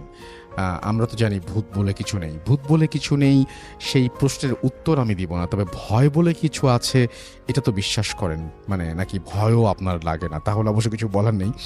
আমি ভূত আছে কি নেই সেই প্রশ্ন, সেই তর্কে যাব না। জিনের ব্যাপারটা তো আপনারা সবাই জানেনই, কিন্তু ভয় যে আছে এটাকে আপনি অস্বীকার করতে পারবেন না। আজমাইন হাসনাত আমাদের সঙ্গে আছেন দেখতে পাচ্ছি। এছাড়াও সাকিবুল হাসান আছেন আমাদের সঙ্গে দেখতে পাচ্ছি, বিকে আপন, এছাড়াও রায়হান আমাদের সঙ্গে সাতক্ষীরা থেকে শুনছেন, আছেন আমাদের সঙ্গে। এছাড়াও দেখতে পাচ্ছি সাবিলা আছেন আমাদের সঙ্গে এই মুহূর্তে। এমডি আব্দুল্লাহ আল মামুন আছেন, অভিজিৎ দে ওকে আছেন আমাদের সঙ্গে দেখতে পাচ্ছি, এমডি ইমাম হোসেন, এছাড়াও স্বপ্নীল রাজু আছেন আমাদের সঙ্গে, অনির্বাণ সাহা আছেন, চয়ন আহমেদ আছেন আরিয়ান রোমেজ, শিহাম SRK আছেন, শরীফুল ইসলাম মামুন, শুভ এমডি হাসান আছেন, আফরিদা জামান আমাদের সঙ্গে আছেন এমডি অভি, এছাড়াও এমডি জাহিদ আমাদের সঙ্গে আছেন, সৈকত আমাদের সঙ্গে আছেন ইফতি মহসিন, এছাড়াও মারজিয়া মারিজা আফরিন রিমু আমাদের সঙ্গে আছেন, এমডি ইমন আমাদের সঙ্গে আছেন, বিপ্লব ওঝা আমাদের সঙ্গে আছেন, এই মুহূর্তে আছেন এমডি আলামিন ঢাকা থেকে শুনছেন, মিল্টন অন্তরা ভালো লাগছে তিনি লিখেছেন, রিয়াজ আমাদের সঙ্গে আছেন, শাফিন আল ফরিজ আমাদের সঙ্গে আছেন, ইয়েস ইমন আছেন আমাদের সঙ্গে, তানভীর মণ্ডল আছেন আমাদের সঙ্গে আরও অনেকেই আছেন। সবার কাছেই আসবো, সবার কথাই ইনশাল্লাহ বলবো। তবে এবার চলে যাব আরও একটি ঘটনায়। এটি আফনান ভাইয়েরই একটি ঘটনা, এবং এই ঘটনাটি কিন্তু আগের চাইতে তুলনামূলকভাবে বড়। আগের ঘটনা ভালো লেগেছে, এই ঘটনা তো ডেফিনেটলি ভালো লাগবে। চলুন শুনে আসি আফনান ভাইয়ের কাছে। আফনান ভাই, থ্যাংক ইউ সো মাচ আরও একটা ঘটনা নিয়ে আসার জন্য। পরপর দুইটি ঘটনা আপনি আজকে আমাদের শোনাবেন। প্রথম ঘটনাটি অলরেডি আমরা অনেক প্রশংসা পেয়েছি, সেকেন্ড ঘটনাটিও আশা করছি অনেক ভালো হবে। ধন্যবাদ রাসেল ভাই। আমি গত মাসের একদম শেষ দিকে খুলনাতে গিয়েছিলাম ক্লাস নিতে। তো খুলনাতে আমাদের রেডিও ফুর্তি স্পেশালি এই ভূত এফএমের অনেক ফ্যান, তো আমি ওখানে গেলেই মোটামুটি অনেকের সাথে দেখা হয়। তো ওখানে স্পেশালি এক ভাই আছে সৈকত ভাই, উনি আসেন আমার সাথে দেখা করতে। তো সৈকত ভাই একটা ছেলেকে নিয়ে আসছিল, নাম হলো রূপম। তো এই রূপমের কাছ থেকে রাসেল ভাই ঘটনাটি কালেক্ট করেছি। ওকে, তো ওই আমাকে এই ঘটনাটি বলেছে। ঘটনাটি শুনে আমার কাছে খুব অদ্ভুত লেগেছে। আমি রাসেল ভাই আমি শিওর না যে আমি এই ঘটনার কাছাকাছি কোনো ঘটনা এর আগে আমি বলেছি কি না, আমার ঠিক মনে পড়ছে না। তবে রূপম বেশ ইনশিওর করেছে, মানে ঘটনার একদম মানে প্লেস থেকে শুরু করে এভরিথিং সব কিছু। আমি এখন রাসেল ভাই সরাসরি ঘটনাতে চলে যাচ্ছি। ঘটনাটির সময়টা রাসেল ভাই 1996 কি 98 এই সময়ের দিকে। ঘটনাটির স্থান হলো গোপালগঞ্জের কোটালীপাড়ার আমবাড়ি নামক স্থান আছে সেখানে। আমি যদিও কখনো রাসেল ভাই যাই নাই, হয়তো বা যারা আছেন হয়তো বা শুনে থাকবেন আর কি ওই জায়গার। তো ওই জায়গার ঘটনা। তো এই সময়টায় মানে ছিল ধরেন যে ওই যে কালবৈশাখীর বা বৈশাখ মাসের এই সময়টাতে আর কি, যখন মোটামুটি বজ্রপাত হয়। তো এর মধ্যে কি হয়েছিল ভাই, বজ্রপাতে ওই এলাকার একজন লোক মারা যান। উনি ছিলেন কৃষক, মোটামুটি কৃষিকাজ করার সময় মারা যান আর কি বজ্রপাতে। তো স্বাভাবিকভাবেই তাকে দাফন করা হয়। তো ওই গ্রামেরই, ওই আমবাড়ি গ্রামেরই পাশে আর একটা গ্রাম আছে, নাম হলো ধরল। এই গ্রামটার নাম হলো ধরল। এই ধরল নামের ওই গ্রামের 3 বন্ধু আছে, মানে যে বেশ মানে কি ব্যাপার আপু, তুমি এখনো শুয়ে আছো? বললাম না কি হচ্ছে? তোমার আবার অসুস্থ লাগতেছে নাকি আবার তোমার? না, আমি একদম ঠিক আছি, এমনিতেই শুয়েছি, ভালো লাগছে না কিছু। তুমি একা কেন? তোমার সেই নাগর কোথায় থাকে তো দেখতে পাচ্ছি না। তোকে কতবার বলেছি মানুষটাকে নিয়ে বাজে মন্তব্য করবি না। যদি ভুলবশত একবার শুনে ফেলে তাহলে কি ভাববে বলতো? আচ্ছা আর বলবো না, এখন আসো, শাহিন এসেছে, তার সাথে দেখা করে আসো। আচ্ছা তুই যা, আমি যাচ্ছি, দেখি লোকটা কোথায়, তাকে সঙ্গে করে নিয়ে যাব। তোরা গিয়ে বসে থাক, আমি যাচ্ছি। আচ্ছা তাড়াতাড়ি এসো, লেট করিও না, আবার সন্ধ্যা হয়ে যাবে। মাত্র তো লোকটা আসলো, তাকে একটু রেস্ট করতে দে, এখনই শুরু করতে হবে এমন তো কোনো কথা নেই। তোরা একটু রেস্ট কর দুজনে, আমরা একটু পর যাচ্ছি। আরে তুমিও না সব সময় শুধু উল্টোপাল্টা কথা বলো। আমি তোমাকে কি বলতে চাচ্ছি, তুমি কি বোঝো না আমার কথা? আচ্ছা অনেক হয়েছে, অনেক ঝগড়া করলাম, আজকে তোর সাথে আর ঝগড়া করতে ইচ্ছা করতেছে না, পরে আবার মাথা ব্যথা করবে। তুই তোর রুমে যা, আমি যাচ্ছি। দেরি করিস না, তুই যা, আমি যাচ্ছি তোর পিছনে পিছনে। তারপর মিমি চলে গেল। আমি পিছনে পিছনে বেরিয়ে দেখি লোকটা এক সাইডে গাছের নিচে গাছে হেলান দিয়ে সামনের দিকে তাকিয়ে আছে। তাই আমি মিমির পিছনে না গিয়ে লোকটার ওখানে যেতে ধরলাম। লোকটার ওখানে গিয়ে দেখি লোকটা এক দৃষ্টিতে সামনের দিকে তাকিয়ে আছে, অন্য কোনো দিকে তার খেয়াল নেই। আমি লোকটাকে একটু ডাক দিলাম। লোকটা আমার দিকে তাকিয়ে আবার সামনের দিকে তাকিয়ে রইল, একদম উদাসীন হয়ে। কি ব্যাপার, এত উদাসীন হয়ে কি চিন্তা করছেন বলা যাবে কি? নাকি বাসার কথা মনে পড়ছে?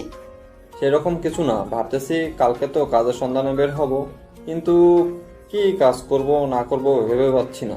আরে এত টেনশন করতে হবে না, শহরে কাজের অভাব নেই, যে কোনো একটা কাজ করে খাবেন, টেনশন করার কিছু নেই। এটা ভাবতেছি, কিন্তু আপনি হঠাৎ এখানে? মিমির হবু স্বামী এসেছে, তার সাথে দেখা করতে যাব, চলেন না। আপনি দেখা করলেই তো হয়, আমাকে যেতে হবে এমনটা তো কোনো কথা নয়। আপনি তো দেখি বড্ড খারাপ একটা মানুষ। একটা মানুষ এসেছে, তার সাথে দেখা করবেন, শেষ। একটু কথাবার্তা বলবেন, আপনাকে তো জোর করে তার সাথে থাকার কথা বলা হচ্ছে না। আচ্ছা চলেন তাহলে, তার সাথে কথা বলা যাক, যেহেতু এত করে বলতেছেন। তারপর লোকটাকে সঙ্গে করে নিয়ে মিমির রুমের দিকে যেতে ধরলাম। মিমির রুমের দরজার কাছে গিয়ে দেখি দরজা বন্ধ, তাই দরজা নক করলাম। মিমি এসে দরজা খুলে দিল।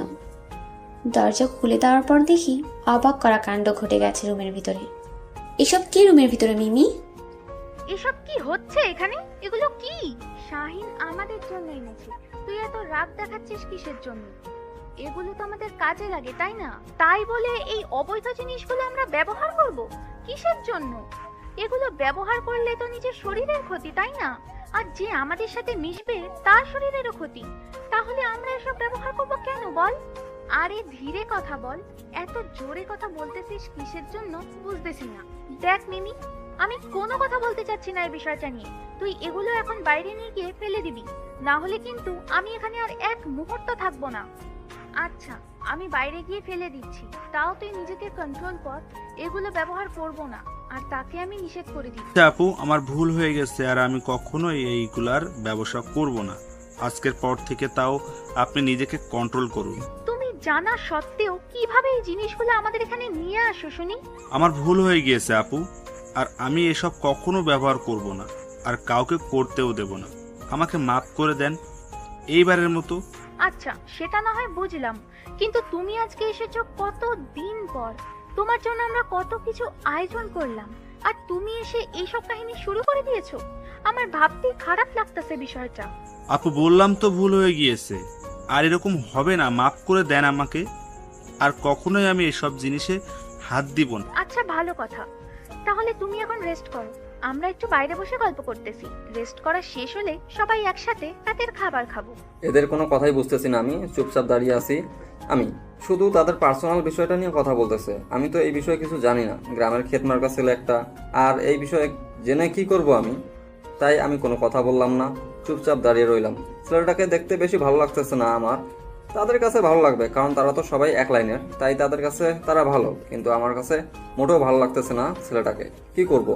আমি দুঃখিত আপনার সামনে এরকম ব্যবহার করার কারণে, এখন চলেন আমরা বাইরে একটু বসি, রেস্ট করে তারা ঠিকঠাক হলে আমরা এসে তাদের সাথে পরিচয় হব। আচ্ছা চলেন আমরা বাইরে যাই। আর ভাইয়া এত টেনশন করবেন না, পরে দেখবেন সব ঠিক হয়ে যাবে। কিন্তু আপনাদের কাজে কোনো ভুল ত্রুটি থাকলে তাহলে সবকিছু সমাধান করে নিয়ে কাজগুলো চালিয়ে যাবেন। আপনাকে এত জ্ঞান দিতে কেউ বলেনি এখানে, আমার সাথে চলতে বলেছি আপনি। আমার সাথে চলেন, এখানে আর এক মুহূর্ত থাকতে চাচ্ছি না আমি। আমি আর কোনো কথা বলার সাহস পেলাম না। দেখলাম নীলা রুম থেকে বেরিয়ে যাচ্ছে, তাই আমিও তার পিছনে পিছনে রুম থেকে বেরিয়ে আসলাম। এদের এখানে পরিবেশটা সন্ধ্যার সময় অনেকটা সুন্দর দেখা যায়। নীলা একটা গাছের নিচে গিয়ে বসে পড়লো, আর আমি গাছের সাইডে গিয়ে দাঁড়িয়ে পড়লাম। দেখলাম নীলা গম্ভীর হয়ে আছে, ব্যাপারটা বুঝলাম না কি এমন ঘটলো তাদের জন্য। নীলা এতটা ক্ষেপে আছে, বিষয়টা একটু ঘেঁটে দেখতে হবে আমাকে। আচ্ছা, কি এমন ঘটলো আপনাদের মাঝে, আর আপনি কি একটা জিনিস দেখলেন তার জন্য এতটা ক্ষেপে যাচ্ছেন? ব্যাপারটা কি আমাকে বলা যাবে? এখানে যদি চুপ করে বসে থাকার ইচ্ছা হয় তাহলে চুপ করে বসে থাকুন, আর না হলে রুমে গিয়ে শুয়ে থাকেন। আমাকে ডিস্টার্ব করবেন না এই সময়। এতটা রেগে যাচ্ছেন কিসের জন্য বুঝতেছি না। এতটা রেগে যাচ্ছেন কিসের জন্য বুঝলাম না। আমাকে তো বলা যায় তাই না? এত রেগে যাওয়ার কি আছে সামান্য একটা বিষয় নিয়ে? আপনি এই বিষয়টা বোঝেন না, তাই আপনার কাছে সামান্য মনে হচ্ছে। আমরা বুঝি, আমাদের কাছে অসামান্য মনে হচ্ছে, কারণ যে জিনিসে এনেছে সেটা মানুষের জন্য একটা ক্ষতিকর দ্রব্য। ছেলেটা তো আপনার কাছে ক্ষমা চাইলো, তাহলে এভাবে রাগ দেখিয়ে লাভ কি? সে যদি আমার কাছে ক্ষমা চাইতো আমি তাকে খুন করে ফেলতাম। আচ্ছা হয়েছে, আমি এই টপিক চেঞ্জ করতেছি। আপনার মুড আর খারাপ করতে চাচ্ছি না। এখন চলেন, এখানে বসে থেকে লাভ কি? সন্ধ্যা ঘনিয়ে এসেছে। কোথায় যাব? এখন তো যদি যাই তাহলে রুমে গিয়ে বসে থাকতে হবে, তার থেকে এখানেই বসে থাকি, পরিবেশটা উপভোগ করি। চাইলে আমার সাথে আপনি পাশে বসতে পারেন, না হলে রুমে গিয়ে ঘুমিয়ে পড়তে পারেন। লোকটাকে কথা শোনাইলাম ঠিকই, কিন্তু খুব খারাপ লাগতেছে। একটা অচেনা মানুষের সাথে এরকম করে ব্যবহার করা ঠিক হচ্ছে না আমার। নিজেকে কন্ট্রোল করার চেষ্টা করলাম যতটা পারি। আচ্ছা শাহিন এটা না করলেও পারতো, কারণ আমাদের সমস্যা এটাতে সে জানে। তাহলে সে কেন এই ব্যবসাতে এই জিনিসটা ঢুকাতে যাচ্ছে? আমরা তো এমনিতেই ভালো আছি, ওই জিনিসটা ঢুকলে হয়তো আমরা কিছুক্ষণের জন্য কাস্টমারদের খুব তাড়াতাড়ি সুখটা দিতে পারবো, কিন্তু পরে দেখা যাবে আমাদের সমস্যা হচ্ছে, কাস্টমারদেরও সমস্যা হচ্ছে। আমি কেন অন্য মানুষের জীবন ঝুঁকিতে ফেলতে যাব সামান্য কয়েকটা টাকার জন্য? তার থেকে ভালো আমার কষ্ট হয় হোক, কিন্তু অন্য মানুষ এত ক্ষতি আমি করতে যাব না। আমি একজন পতিতা, সমাজের লোকজনের কাছে কলঙ্ক। কিছু মানুষ এমনও আছে তারা প্রতি রাতে তাদের কাছে না আসলে থাকতে পারে না, কিন্তু দেখা যায় দিনের বেলা সেই মানুষগুলোকে প্রতি তারা গালিগালাজ করতেছে। আরে ভাই, আমরা যে কেন পতিতা হয়েছি? আমাদের কি ইচ্ছে ছিল না আমাদের একটা সুখের সংসার হবে, আমাদের একটা স্বামী থাকবে, আমাদের সন্তান থাকবে? আমাদের কি ইচ্ছেগুলো নেই অন্যান্য মহিলাদের মতো? আমাদেরও তো স্বপ্ন থাকতে পারে, তাই না? আমরা কেন পতিতা হলাম? সমাজ কেন আমাদেরকে পতিতা বানালো? সেটা তো কেউ জানতে চায় না। শুধু উপরেরটা দেখে কথা বলো না, কেউ ভিতরটা জানার চেষ্টা করো, তাহলে বুঝতে পারবে বাস্তবটা কত কঠিন। যখন অন্য কাজ খুঁজতে গিয়েছিলাম তখন সবাই আমাদের শরীরের দিকে তাকিয়েছিল। আমাদের কাজ দেওয়া তো দূরের কথা, তারা আমাদেরকে অফার করতো কত নিবি। আমরা প্রথম অনেক চেষ্টা করেছিলাম ভালো মতোই থাকবো, খারাপ পথে কখনো পা বাড়াবো না, কিন্তু পেট কি করে বাঁচবো? অনেক চেষ্টা করেছিলাম যে এই পথে কখনোই আসবো না, কিন্তু শেষ অবধি আমাকে বাধ্য হয়েই এই পথে আসতে হয়েছে। আমার মতো অনেক পতিতার গল্প আছে, তাদের কাছে একটু বসে তাদের গল্পগুলো শুনবেন, আপনার চোখে পানি ধরে রাখতে পারবেন না। যদি বিশ্বাস না হয় আমার এই কথাগুলো প্রমাণ করার জন্য হলেও একবার একজন পতিতার কাছে গিয়ে বসবেন আর তাদের জীবনের ঘটনাটা শুনতে চাইবেন।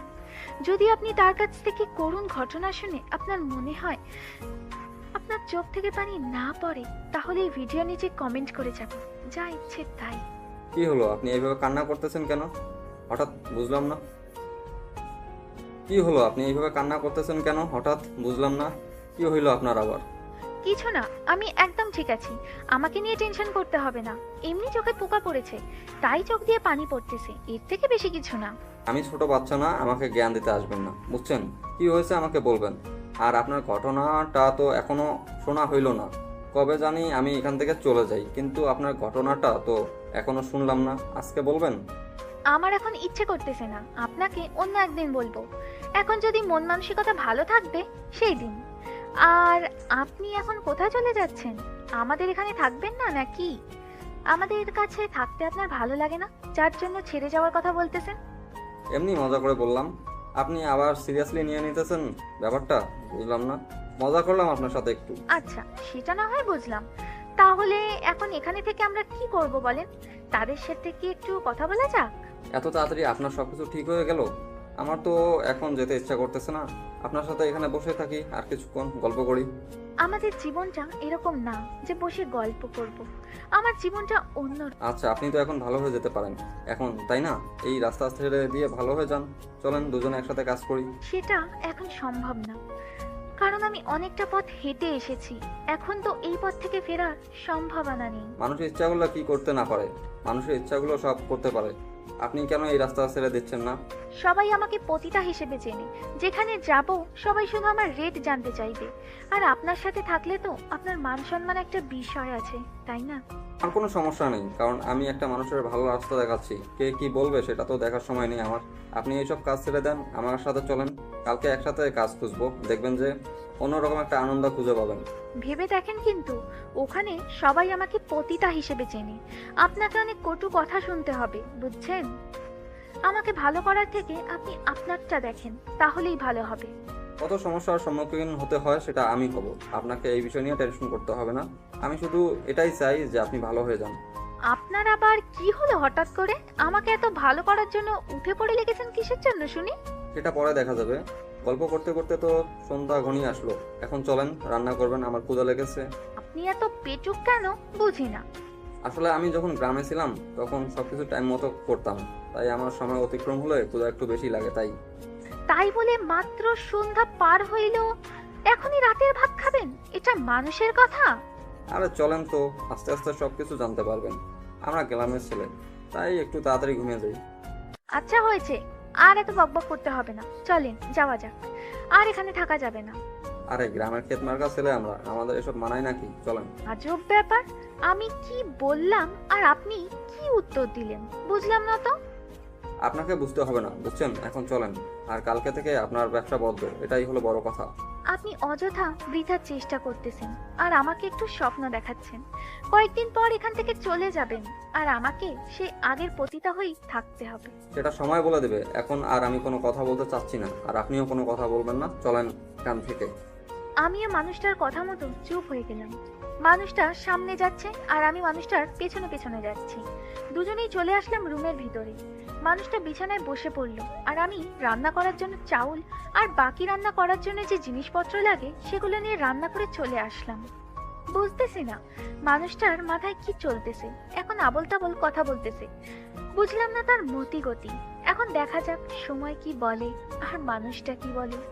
এখন তো একটা মানুষকে ভুল ভাবা আমার পক্ষে ঠিক না, বা বেশি কিছু ভাবা ঠিক না। আজ নিজের মনে অন্যরকম একটা অনুভূতি কাজ করতেছে, কেন নিজেও জানি না। লোকটা যখন থেকে আমাকে অনুরোধ করতেছে যে আমি যদি ভালো হয়ে যাই তার নাকি অনেক ভালো হবে, কিন্তু কেন? আমি এই বিষয় নিয়ে তো ভাবতেছি কিসের জন্য। তিনি বলতেই পারে, কিন্তু আমার তো আর এই রাস্তা ছেড়ে দেওয়া সম্ভব না, কারণ কত লোকের সাথে পরিচয় আছে, তারা তো আমাকে ডাকলে আমি না করতে পারবো না। আপু, আমি সত্যি সরি। আমি জানতাম না শাহিন এরকম একটা কাজ করবে। তুমি হয়তো আমাদের দুজনের উপর রাগ করে আছো, তাই না? হঠাৎ করে মিমি এসে একটা কথা বলল, যার জন্য আমার ধ্যানটা ভেঙে গেল। আমি মিমির দিকে তাকিয়ে দেখি মিমির চোখ লাল হয়ে আছে, মনে হচ্ছে কান্না করছে। শাহিন তোকে এই বিষয়টা জানিয়েছিল, কিন্তু তুই আমাকে সেটা বলিসনি। কিন্তু কিসের জন্য বল? আমাকে জানিয়েছিল সেটা, কিন্তু আমি ভয় পেয়েছিলাম তোকে কিভাবে বলবো কথাটা। আমি ভেবেছিলাম শাহিন আসলে দুজনে একসাথে বসে কথা বলবো তোর সাথে, কিন্তু তুই তো সব দেখে নিলি নিজেই, আর সবকিছু তো ফেলে দিলাম। তাহলে এখনো কি আমার উপর রাগ করে থাকবি তুই? আমি এখন কোনো কথা শুনতে চাচ্ছি না তোর মুখ থেকে, তো এখান থেকে চলে যা রে। তোর সাথে এই বিষয় নিয়ে পরে কথা হবে। এখন দেখতেছিস না যে রান্না করতেছি? এখন যদি তোর কথা কানে আসে তাহলে রাগ উঠে যাবে, তাই প্লিজ তুই এখান থেকে চলে যা। শাহিনের সাথে কথা বল, তার সাথে আড্ডা দে, পরে তোকে ডেকে নিয়ে এই বিষয় নিয়ে আমি কথা বলবো। প্লিজ মন খারাপ করিস না। আমি বুঝতে পারতেছি ব্যাপারটা। আমি বুঝতেছি ব্যাপারটা, তুমি আমাদের উপর রাগ করে আছো। প্লিজ আপু, ক্ষমা করে দাও। বললাম তো, এখন কথা বলতে ইচ্ছা করতেছে না। তুই তো রুমে যা, শাহিনকে সময় দে, পরে তোকে ডেকে নিয়ে এ বিষয়ে কথা বলবো। এখানে এখন থাকার থেকে না থাকাই ভালো তোর। আপু, একবার যদি ভেবে দেখিস ব্যাপারটা, তাহলে ভালো হতো। আমি হাজারবার এই বিষয়টা নিয়ে ভেবে দেখব, কিন্তু এখন তুই এখান থেকে চলে যা, আমি রান্না করতেছি। আপুকে দেখে বোঝা যাচ্ছে অনেকটা রেগে যাচ্ছি আমার উপর, তাই সেখানে আর এক মুহূর্ত থাকলাম না, চলে আসলাম। এসে দেখি শাহিন বসে বসে কি জানি ভাবতেছে। আমি শাহিন কোনো কিছু না বলে শাহিনের পাশ কাটিয়ে গিয়ে বিছানায় শুয়ে পড়লাম। আপু কি এখনো আমাদের উপর রেগে আছে? তোমাকে কি বললো? ক্ষমা করে দিয়েছে নাকি উল্টো রাগ দেখিয়েছে? তোমাকে কত করে মানা করলাম যে ওই জিনিসগুলো নিয়ে আমার বাসায় এসো না, তুমি তো আমার কথা শুনলে না। এখন দেখলে তো আমি বলেছিলাম যে আপু রাগ করবে, তারপরও তুমি আমার কথা শুনলে না। এখন তুমি যাও, গিয়ে আপুকে বুঝিয়ে আসো। আমাকে তো যাতা শুনিয়ে দিল। মন খারাপ করিও না, দেখবে পরে আপু তোমাকে সব কিছু বুঝিয়ে বলবে। দেখি কতক্ষণ পর আপুর রাগটা ভাঙিয়ে এখন চুপচাপ শুয়ে থাকতো। মিমির সাথে এরকম ব্যবহার করা আমার ঠিক হলো না। কি জানি কি ভাবতেছে আমাকে নিয়ে। আজকে প্রথমবার মিমির সাথে এত কঠিনভাবে কথা বললাম। এর আগে কখনো এত কঠিনভাবে মিমির সাথে কথা বলিনি। মিমি অনেক দুঃখ পেয়েছে হয়তো আমার কথায়। দুঃখ পাবে, কারণ আমি তো তাকে ভালো মতো কথা বললাম না, উল্টা তাকে ঝাড়ি মারলাম আর বললাম যে তার কথা এখন আমার কানে আসলে আমার নাকি বিরক্ত লাগবে। এটা কি ধরনের কথা বললাম আমি? এটা তো আমার সাথে মানায় না।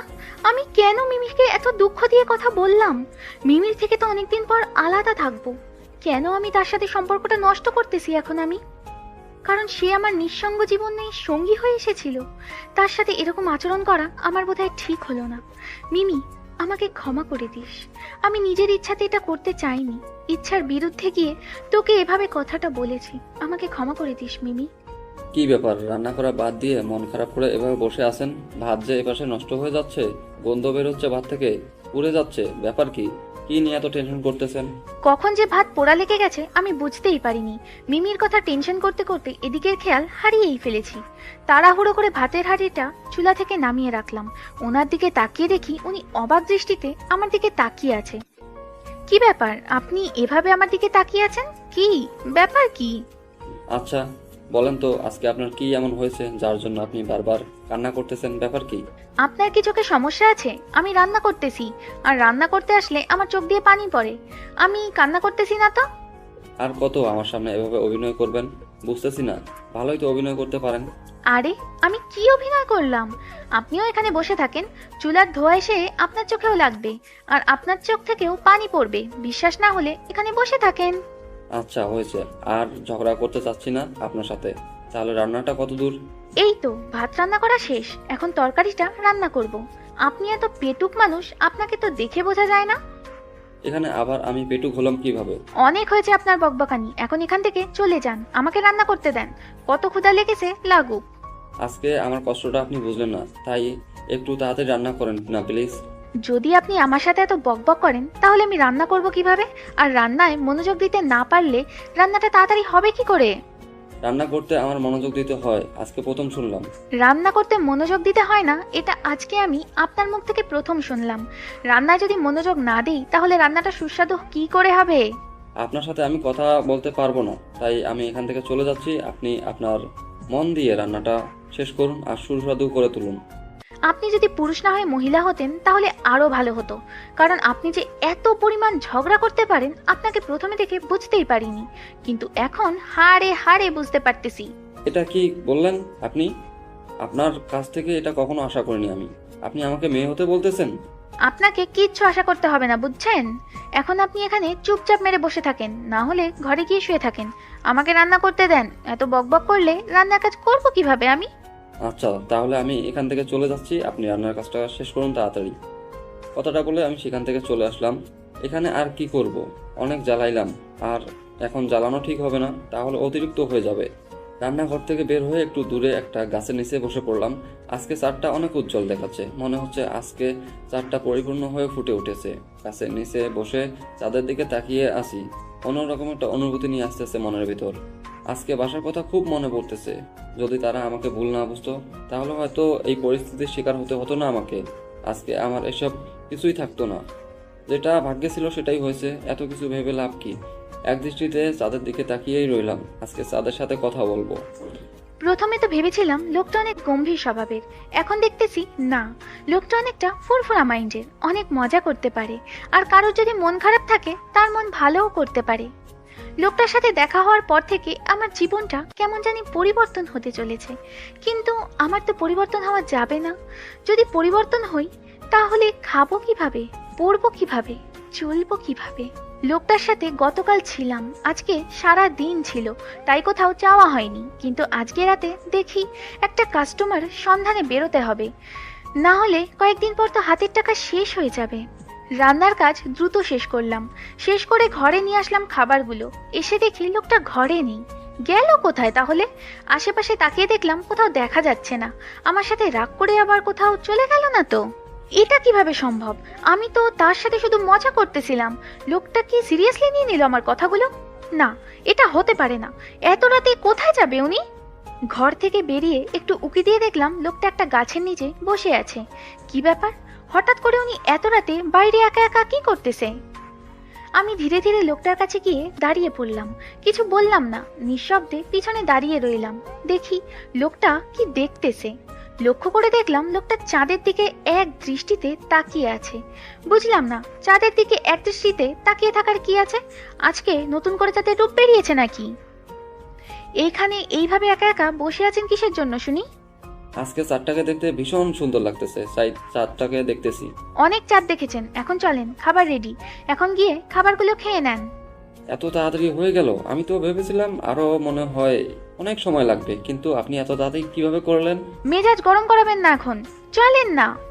আপনার এত রাগ! আমি তো প্রথমে ভেবেছিলাম আপনি ভীতু একটা মহিলা, কিন্তু এখন টের পাচ্ছি আপনি যে কতটা বোধ মেজাজি একটা মহিলা। নিজের মুখ সামলিয়ে কথা বলবেন, বুঝছেন? না হলে কিন্তু হিতে বিপরীত হয়ে যাবে আপনার সাথে। তাই নাকি? কি হবে আমার সাথে? শুনতে চাই আমি একটু। ভালোবাসে না বলেছিলাম, তাহলে আজকে আপনাকে বাইরে থাকতে হবে। আমি গিয়ে রুমের দরজা দিয়ে শুয়ে পড়বো। মিমির সাথে কথা বলবেন না? আজকে কথা বলতে ইচ্ছা করতেছে না, এখন চলেন, এখানে আর থাকতে ইচ্ছা করতেছে না। গিয়ে খাবারগুলো খেয়ে নেন, গরম গরম, ঠান্ডা হয়ে গেলে ভালো লাগবে না। আর কিছুক্ষণ এখানে বসে থাকি, ভালো লাগতেছে। আপনিও বসেন, দেখবেন যে আপনারও ভালো লাগবে। ভালো লাগার গুষ্টি কিলাই। আমাকে বাইরে যেতে হবে, বুঝছেন? আমার হাতে টাকা নেই, আর এভাবে বসে খাইলে 2 দিন পর আমার হাত শূন্য হয়ে যাবে, তখন খাবো কিভাবে? আপনাকে কি বলছি আর আপনি এসব কি বলতেছেন? বলছি না কালকে একসাথে কাজ করতে যাব, আপনাকে আর এইসব কাজ করতে হবে না। এত সহজে তো আর এই কাজ ছেড়ে দেওয়া যায় না, তাই না? আমাকে কাজ চালিয়ে যেতেই হবে। আমি যেহেতু বলেছি আপনাকে ভালো করে ছাড়বো, তো আপনাকে আমি কোথাও যেতে দিচ্ছি না। আপনার সাথে এখানে অযথা তর্ক করতে চাচ্ছি না, চলেন খাবারগুলো খেয়ে নিবেন। এখানে বসে পড়েন এত রাগ না দেখিয়ে, দেখবেন যে এই শীতল বাতাসে আপনার প্রাণটা ঠান্ডা হয়ে যাবে। একটু আগে না বললেন আপনার খুব খিদা লেগেছে, আর এখন বলতেছেন শীতল বাতাসে প্রাণ ঠান্ডা হয়ে যাবে? মজা করতেছেন আমার সাথে? ভালো লাগবে আপনার এই শীতল বাতাস খেয়ে দেখেন মন ঠান্ডা হয় কিনা। আচ্ছা, তাহলে আজকে আপনি বাইরে থাকেন, আমি গেলাম। কথাটা বলে আমি রুমের দিকে আসতে লাগলাম। হঠাৎ করে দেখলাম যখনই চিল্লাচ্ছে, ব্যাপার কি? আমি পিছনে তাকিয়ে অবাক হয়ে গেলাম। এটা কি করে সম্ভব? এত বড় একটা মানুষ এই কাজ কেমনে? আমি ওনার কাছে এগিয়ে যেতেই যেটা ঘটনা ঘটলো, একটা অবাস্তব ঘটনা। ছোট বাচ্চাদের মতো ন্যাকামি তো ভালোই করতে পারেন, তাই না? দেখেন গাছটাকে একদম ভূতের মতো দেখা যাচ্ছে, যে কেউ ভয় পাবে। তাই বলে ছোট বাচ্চাদের মতো এইভাবে চিল্লাবেন? আমার ভুল হয়ে গেছে, আমাকে মাফ করে দিবেন। তাও আপনি নিজেকে কন্ট্রোল রাখুন। নিজের মাথায় কি কমন সেন্স বলতে কিছুই নেই? যেভাবে চিল্লাই উঠছেন, আমি ভেবেছিলাম কি না কি হয়ে গেল আপনার সাথে। আমার কলিজায় যে কি একটা আঘাত লেগেছিল সেটা আমি বুঝতে পেরেছি। আচ্ছা চলেন, খাবারগুলো তো ঠান্ডা হয়ে যাচ্ছে, এখন এখানে থেকে কি করব? আমি যখনই কোনো প্রসঙ্গ নিয়ে কথা বলি, আপনি উল্টো প্রসঙ্গ এনে সেখানে ঢুকিয়ে দেন, ব্যাপার কি? আচ্ছা আর কখনো এরকম করবো না, এখন চলেন গিয়ে খাবারগুলো খাওয়া যাক। দেখেন, আমার উপর মন খারাপ করে কোনো লাভ হবে না, বুঝছেন? আমি কারোর মন ভালো করতে পারি না, আমি শুধু মানুষদের সুখ দিতে পারি। কারোর মন ভালো করার দায়িত্ব আমি নিতে চাই না। অনেক রাত হয়ে গিয়েছে, আমি আর কোনো বিষয় নিয়ে কথা বলতে চাচ্ছি না। আমার প্রচুর ঘুম পাচ্ছে, এখন খাওয়া দাওয়া শেষ করে আমি ঘুমিয়ে যাব। আপনার যেখানে খুশি সেখানে চলে যান। তারপর লোকটা রুমের ভিতরে চলে আসলো। আমি লোকটার পিছনে পিছনে চলে আসলাম, কিন্তু কোনো কথা বললাম না লোকটার সাথে। আমি রুমে এসে দেখি লোকটা নিজে থেকে খাবার নিয়ে নিচ্ছে আর খাচ্ছে। আমিও কোনো কিছু না বলে খাবারগুলো নিয়ে খেতে লাগলাম। দেখলাম যে লোকটা খাওয়া দাওয়া শেষ করে শুয়ে পড়লো। আমি একটু কথা বলার চেষ্টা করলাম, কিন্তু লোকটা কোনো পাত্তা না দিয়ে শুয়ে পড়লো। কিছুক্ষণ পর দেখলাম লোকটা ঘুমিয়ে পড়েছে, তাই আমিও আর দেরি না করে শুয়ে পড়লাম। আজকে কোথাও যাব না, মানসিকতা একদম ভালো নেই। এমনিতেই মিমির সাথে ঝগড়া হলো, এখন আবার ওই লোকটার সাথে। আজকের কথাগুলো ভাবতে ভাবতে আমিও ঘুমের দেশে পাড়ি দিলাম। পরদিন সকালে যখন আমার ঘুম ভেঙে গেল, আমি চারিদিকে তাকিয়ে অবাক হয়ে গেলাম। লোকটাকে কোথাও দেখা যাচ্ছে না, তাই বাইরে আসলাম। বাইরে এসে দেখি লোকটাকে বাইরেও কোথাও দেখা যাচ্ছে না। কি ব্যাপার? আমি আবার রুমে আসলাম। রুমে এসে দেখি লোকটার যত জামা কাপড় ছিল সব কিছু উধাও। তার মানে লোকটা আমাদেরকে না জানিয়ে চলে গেল এখান থেকে। বিছানার উপর দেখলাম একটা কাগজ দেখা যাচ্ছে। কাগজটা হাতে নিয়ে দেখলাম উনি কিছু একটা লিখে রেখেছে। আপনাদেরকে অনেক জ্বালাতন করছি এই 2 দিনের ভিতরে, জানি অনেকটা বিরক্ত হচ্ছেন আমার উপর। দিনের পর দিন আরও কিছুদিন থাকলে হয়তো আরও বিরক্ত হয়ে যাবেন। আপনাদের যে ক্ষতিগুলো করছি তার প্রতিদান তো আমি দিতে পারলাম না, কারণ আমার কাছে কোনো টাকা নেই, আর আমি এই ব্যস্ত শহরে থাকতে পারবো না। আমি এই 2 দিনে অনেক ভেবেছি যে এখানে থাকবো, কিন্তু আমার মন কোনো মতেই মানতেছে না, কারণ আমি এখানে থাকতে পারবো না এই ব্যস্ত শহরে, ব্যস্ত মানুষের ভিড়ে। আমি একটা গ্রামের সহজ সরল ছেলে, আমাকে এই শহরে মানায় না। আপনাদের কাছে অনেক ভুল ত্রুটি করেছি, ক্ষমা করে দিবেন আমাকে। আর বলে যাচ্ছি না, কিছু মনে করিয়েন না। যদি আবার কখনো ফিরে আসি এই শহরে, অবশ্যই এই জায়গাটাতে আসবো, কারণ এই জায়গাটাতে অনেক কিছু রয়ে গেল আমার। আপনাকে ভালো করতে চেয়েছিলাম, কিন্তু পারলাম না, তার আগেই চলে যেতে হচ্ছে আমাকে। মাফ করে দিবেন। আর একটা কথা বলবো, পারলে ভালো হয়ে যান। এই জীবনটা কখনো জীবন না, তাই। সামান্য একটা কথা বলেছিলাম, তার জন্য অভিমান করে চলে যেতে হবে? এটা আমি মেনে নিতে পারতেছি না। কেন আমি এরকম করতে গেলাম তার সাথে কালকে? আর আমি কি জানতাম যে আমার এই সামান্য কথা তার কাছে অসামান্য হয়ে দাঁড়াবে, যার জন্য এখান থেকে সে ছেড়ে চলে যাবে? তার থেকেও বড় কথা হচ্ছে লোকটার কাছে একটা টাকাও নেই, আমি দেখেছিলাম। আর লোকটা তো এখানে বলে গিয়েছে তার কাছে টাকা নেই। তাহলে শহর ছেড়ে বাড়ি যাবে কিভাবে লোকটা?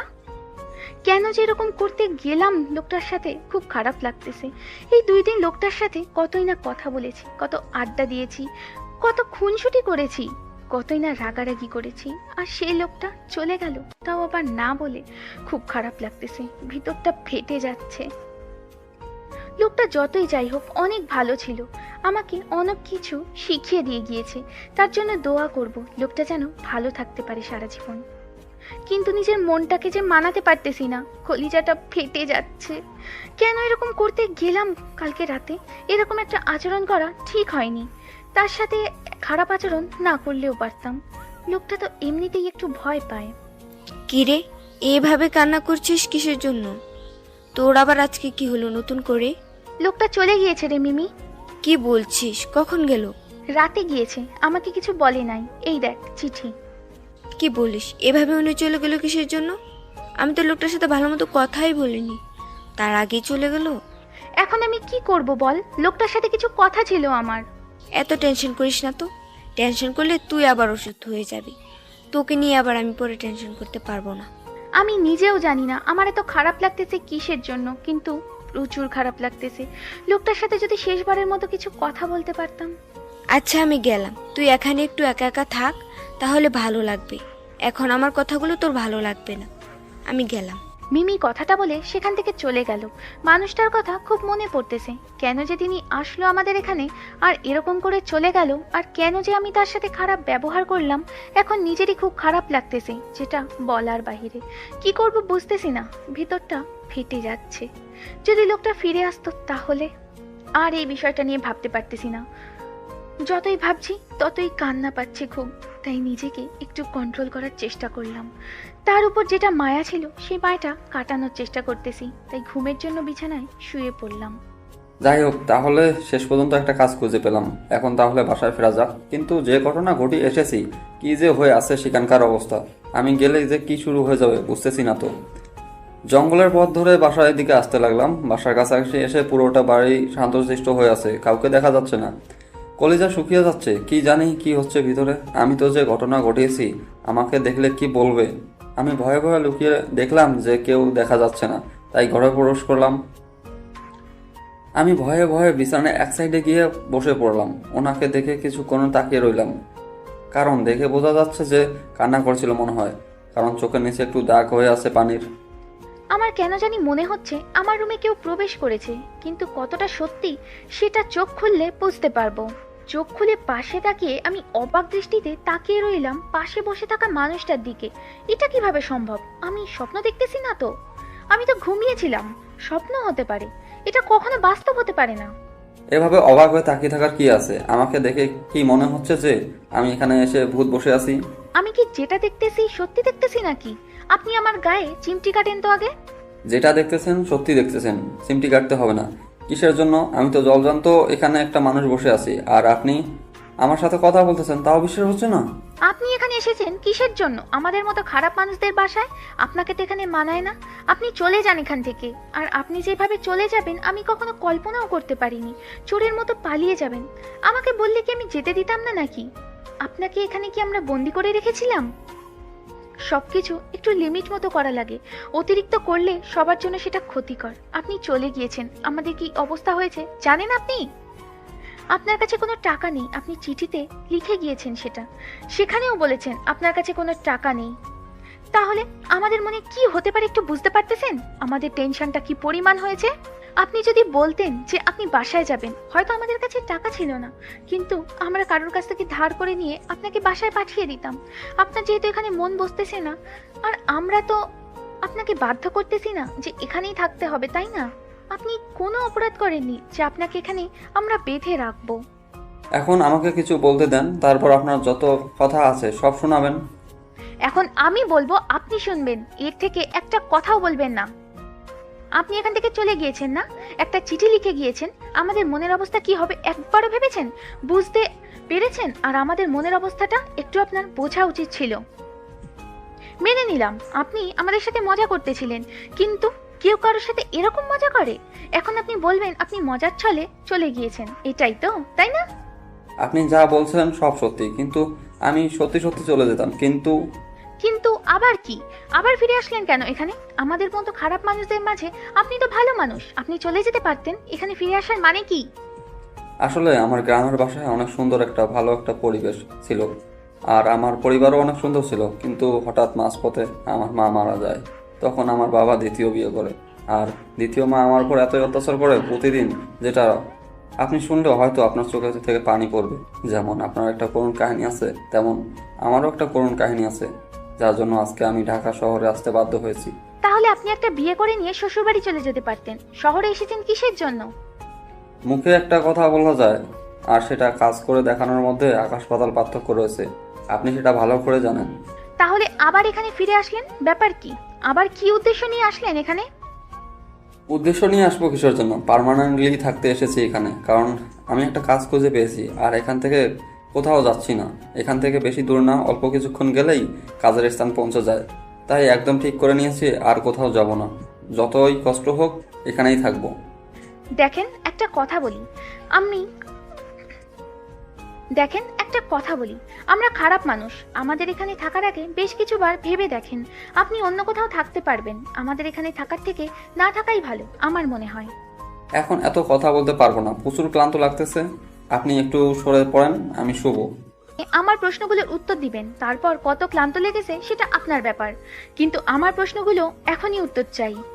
সবসময় রাগ দেখালে কি ভালো লাগে? বলতেছি না ঘুম পাচ্ছে খুব, আমি এখন ঘুমাবো। আপনি আপনার কাজগুলো শেষ করে নেন। অনেক শুয়েছিলেন, এখন যান।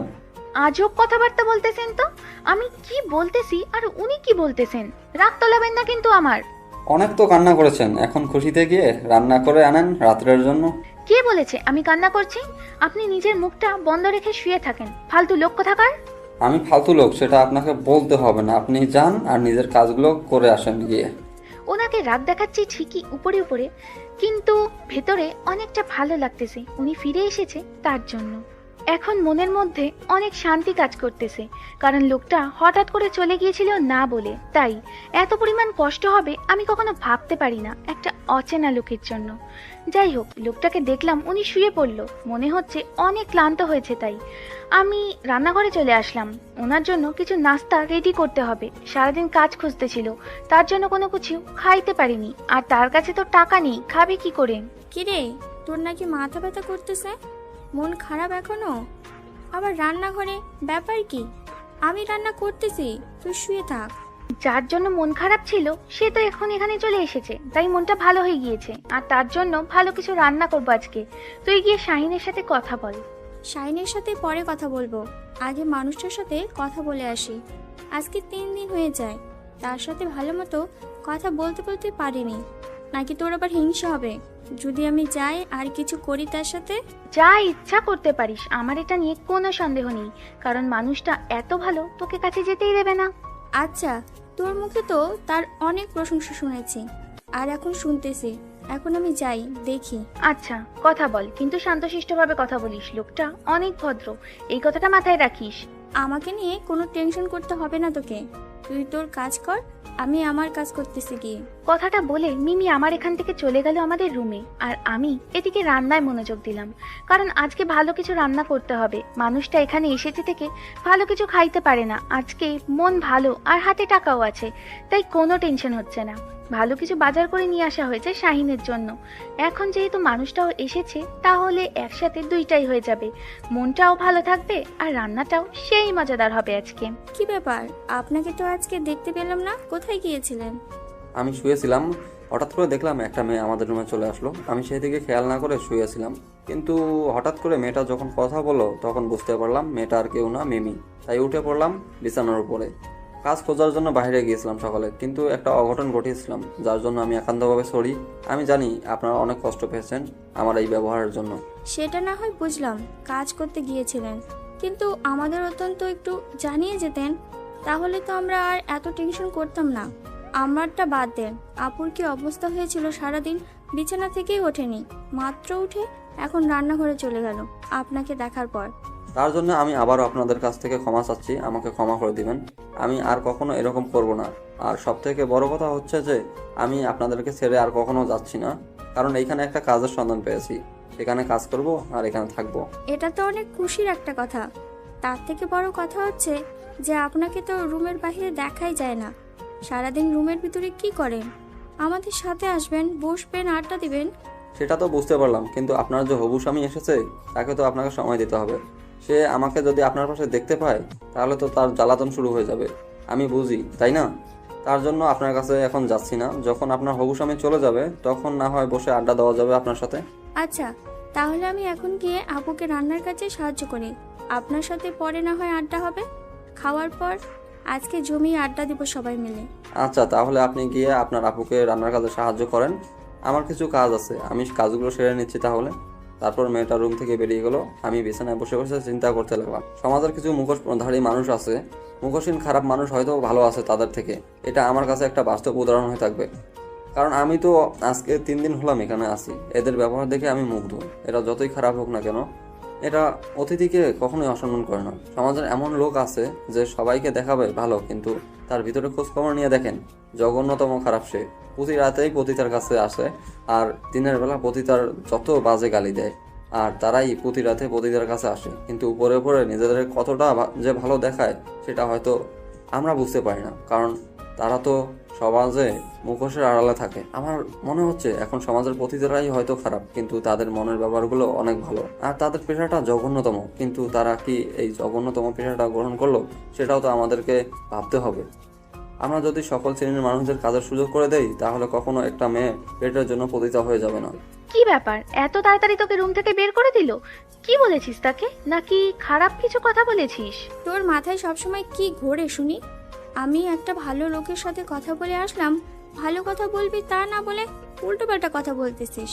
আচ্ছা, অনেক হয়েছে, শাহিনকে গিয়ে বল রেডি হতে, কারণ আমার রান্না প্রায় শেষ। আমি সবকিছু এখানে রাখবো না, একটু গাছের নিচে নিয়ে যাব, আজকে পিকনিক করব, রাতের পিকনিক। আজকে আবার নতুন করে তোর মনে এত পিরিত উঠলো কিসের জন্য? বুঝি, আমি তো সব কিছুই বুঝি। যা বুঝিস ভালোই বুঝিস। এখন তোকে যেটা করতে বলতেছি সেটাই কর, বেশি কথা বলবি না। এখন থেকে তো তোর শক্তি দ্বিগুণ হয়ে গেল। এখন আমাকে ঝাড়ি মারবি, ঝাঁটাপিটা করবি, আরো কত কি করবি, আর কত কি যে দেখতে হবে আমাকে। আবার কি শুরু করলি তুই? বলছি না এখান থেকে চলে যা, বেশি ভালো হবে না বলে দিলাম এখন। আরে এত খেপে যাচ্ছিস কিসের জন্য? একটু কথা বলতেছি, কথা বলতে দে। খেপে গেলে কেমন করে তোকে নিয়ে একটু মজা করব বল? আমাকে নিয়ে তোকে কোনো মজা করতে হবে না, এখান থেকে চলে যা। আমি রান্না করতেছি। সবসময় রান্না করার সময় ডিস্টার্ব করিস, ভালো লাগে না। রান্না করার সময় যদি কেউ ডিস্টার্ব করে তাহলে আমার রাগ উঠে যায়। অনেক শুনেছি, আর শুনতে ইচ্ছে করতেছে না। এখন আমি যাচ্ছি, আমার কান ঝালাপালা হয়ে গেল। আরো ঝালাপালা হয়ে যাবে তোর কান। তুই এখন এখান থেকে চলে যা, না হলে কানে পরে শুনবি না। এই অল্প বয়সে আমি বয়রা হতে চাচ্ছি না, তাই আমি এখান থেকে চলে যাচ্ছি। তুই তোর রান্নাগুলো কর মন দিয়ে, আর রান্না যদি একটু খারাপ হয়েছে তাহলে দেখে নেবো তোকে। আচ্ছা, যখন খাবি তখন প্রশংসা করবে, এখন এখান থেকে চলে যা, ভাগ। তুই আমাকে শেষ পর্যন্ত এইভাবে কথাগুলো বলতে পারলি? আমি কখনো কল্পনা করতে পারিনি তুই আমাকে এভাবে কথা শোনাবি আজকে দিন খারাপ বলে। কথাটা বলে মিমি সেখান থেকে হন হন করে চলে গেল। আমি হাসতে হাসতে শেষ মিমির কাণ্ড দেখে। মিমি পিছনে ঘুরে আমাকে দেখে ভেঙচি কাটলো মুখ দিয়ে, কেটে আবার চলে গেল। রুমে গিয়ে রুমের দরজা দিয়ে দিল। এখন কি করে পরে দেখা যাবে। আমি রান্নার কাজটা দ্রুত শেষ করে নিলাম, কারণ রাত হয়ে যাচ্ছে অনেক। আর আমার তো একটা পেটুক মানুষ আছে, একটু রাত হলেই তো আবার এখানে এসে ঘ্যান ঘ্যান শুরু করে দিবে। রান্না কত দূর, কি কত দূর। তাড়াতাড়ি রান্নাটা শেষ করে কাউকে ডাকলাম না, সবকিছু রেডি করে নিলাম। একটা গাছের নিচে অনেক সুন্দর করে সাজিয়ে নিলাম খাবারগুলো। তারপর সেগুলো ভালোভাবে রেখে চলে আসলাম রুমের ভিতরে। রুমে এসে দেখি লোকটা শুয়ে আছে এখনো, কি জানি চিন্তা করতেছে। তাকে কোনো ডিস্টার্ব না করে মিমিকে ডাকলাম। মিমিকে সবকিছু বুঝিয়ে বললাম। মিমি শাহিনকে নিয়ে আসতেছে, তাই আমি আমার রুমে চলে আসলাম। এই যে মিস্টার, অনেক বিশ্রামে আছেন, এখন চলেন, সবকিছু রেডি। এত তাড়াতাড়ি কিভাবে হয়ে গেল রান্না? সেটা নিয়ে আপনাকে ভাবতে হবে না, রান্নার কাজ শেষ করেছি। এখন তাড়াতাড়ি ফ্রেশ হয়ে নেন, সবাই রেডি, আপনার জন্য অপেক্ষা করতেছে। আচ্ছা, তাহলে আপনি গিয়ে অপেক্ষা করুন, আমি ফ্রেশ হয়ে যাচ্ছি। আমি রুমে বসে আছি, আপনি তাড়াতাড়ি ফ্রেশ হয়ে আসেন, একসাথে যাব। তাই আর কোনো কথা বাড়ালাম না, আমি রুম থেকে বেরিয়ে ফ্রেশ হয়ে নিলাম। ফ্রেশ হয়ে রুমে এসে দেখি নীলা খাটের উপর বসে আছে। ওই আমি বাইরে তো কাউকে দেখতে পেলাম না, ওরা কোথায়? এত কথা বলেন কিসের জন্য? বলছি না সবাই রেডি আছে, এখন চলেন, গেলে দেখতে পারবেন। আমি চুপচাপ রেডি হয়ে নিলাম, কোনো কথা বললাম না। দেখলাম যে নীলা রুম থেকে বেরিয়ে একটা গাছের দিকে যাচ্ছে। আমি পিছনে পিছনে যেতে লাগলাম, কোনো কথা বাড়ালাম না। কথা বললেই তো আবার কথা শুনতে হবে, তাই কি হলো, আমাকে কোথায় নিয়ে যাচ্ছেন? সামনে তো শুধু জঙ্গল দেখা যাচ্ছে, আর কিছু দেখা যাচ্ছে না। আপনাকে খুন করার জন্য নিয়ে যাচ্ছি, এখন চুপচাপ আমার সাথে আসেন, আর কোনো কথা বলবেন না। আমার প্রচুর ভয় লাগতেছে, আমি যেতে পারবো না। রুমে যাচ্ছি, আপনারা যেখানে খুশি সেখানে চলে যান। বেশি ন্যাকামি করবেন না, আমার সাথে সাথে আসুন, না হলে কিন্তু ভালো হবে না বলে দিলাম। বললাম না আমার ভয় করতেছে, আমি যাইতে পারবো না। আমি রুমে গেলাম, আপনি সেখানে খুশি সেখানে চলে যান। আরে এরকম করতেছেন কেন? সামনে দেখেন আলো দেখা যাচ্ছে, সেখানেই শাহিন আর মিমি আছে, আমরা সেখানেই যাচ্ছি। সামনে শুধু অন্ধকার, অন্য কিছু দেখা যাচ্ছে না। আপনার চোখে সমস্যা আছে, আমি গেলাম। লোকটা আমাকে কথাটা বলে উল্টো হাঁটা শুরু করলো। মেজাজটা কেমন খারাপটা না হয়। সামনে কি সুন্দর আলো দেখা যাচ্ছে, আর বেশি দূর না, আমি তো অল্প কিছু দূরে নিয়ে গিয়েছি। আর উনি রুম থেকে বের হয়েই নাকি আর কোথাও যাবে না। এটা কেমন কথা? রাগ ওঠে না কেমনে? কি ঘাড়তারা মানুষ। আমি তাড়াতাড়ি হেঁটে লোকটার কাছে এসে পৌঁছালাম। লোকটার ডান হাত চেপে ধরলাম, যাতে করে আর উল্টা হাঁটতে না পারি, কিন্তু শক্তি দেখাচ্ছে, তাই হ্যাচকা টান দিয়ে লোকটাকে দাঁড় করিয়ে দিলাম। সমস্যা কি আপনার? আপনাকে কথা বলতেছি, আমার কথা কি আপনার কানে যায় না? বললাম তো আমি সেখানে যেতে পারবো না।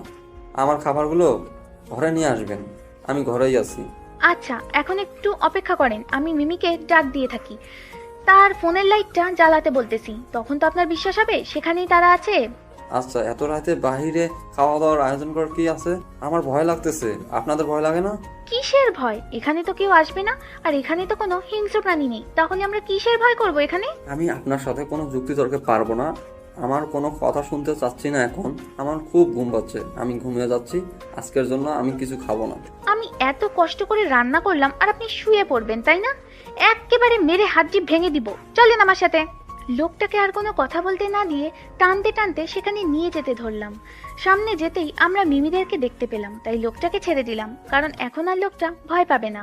আর এভাবে টেনে নিয়ে যাচ্ছি, মিমি যদি দেখতে পায় আরো কত কি বলবে আমাকে, তাই লোকটাকে ছেড়ে দিলাম।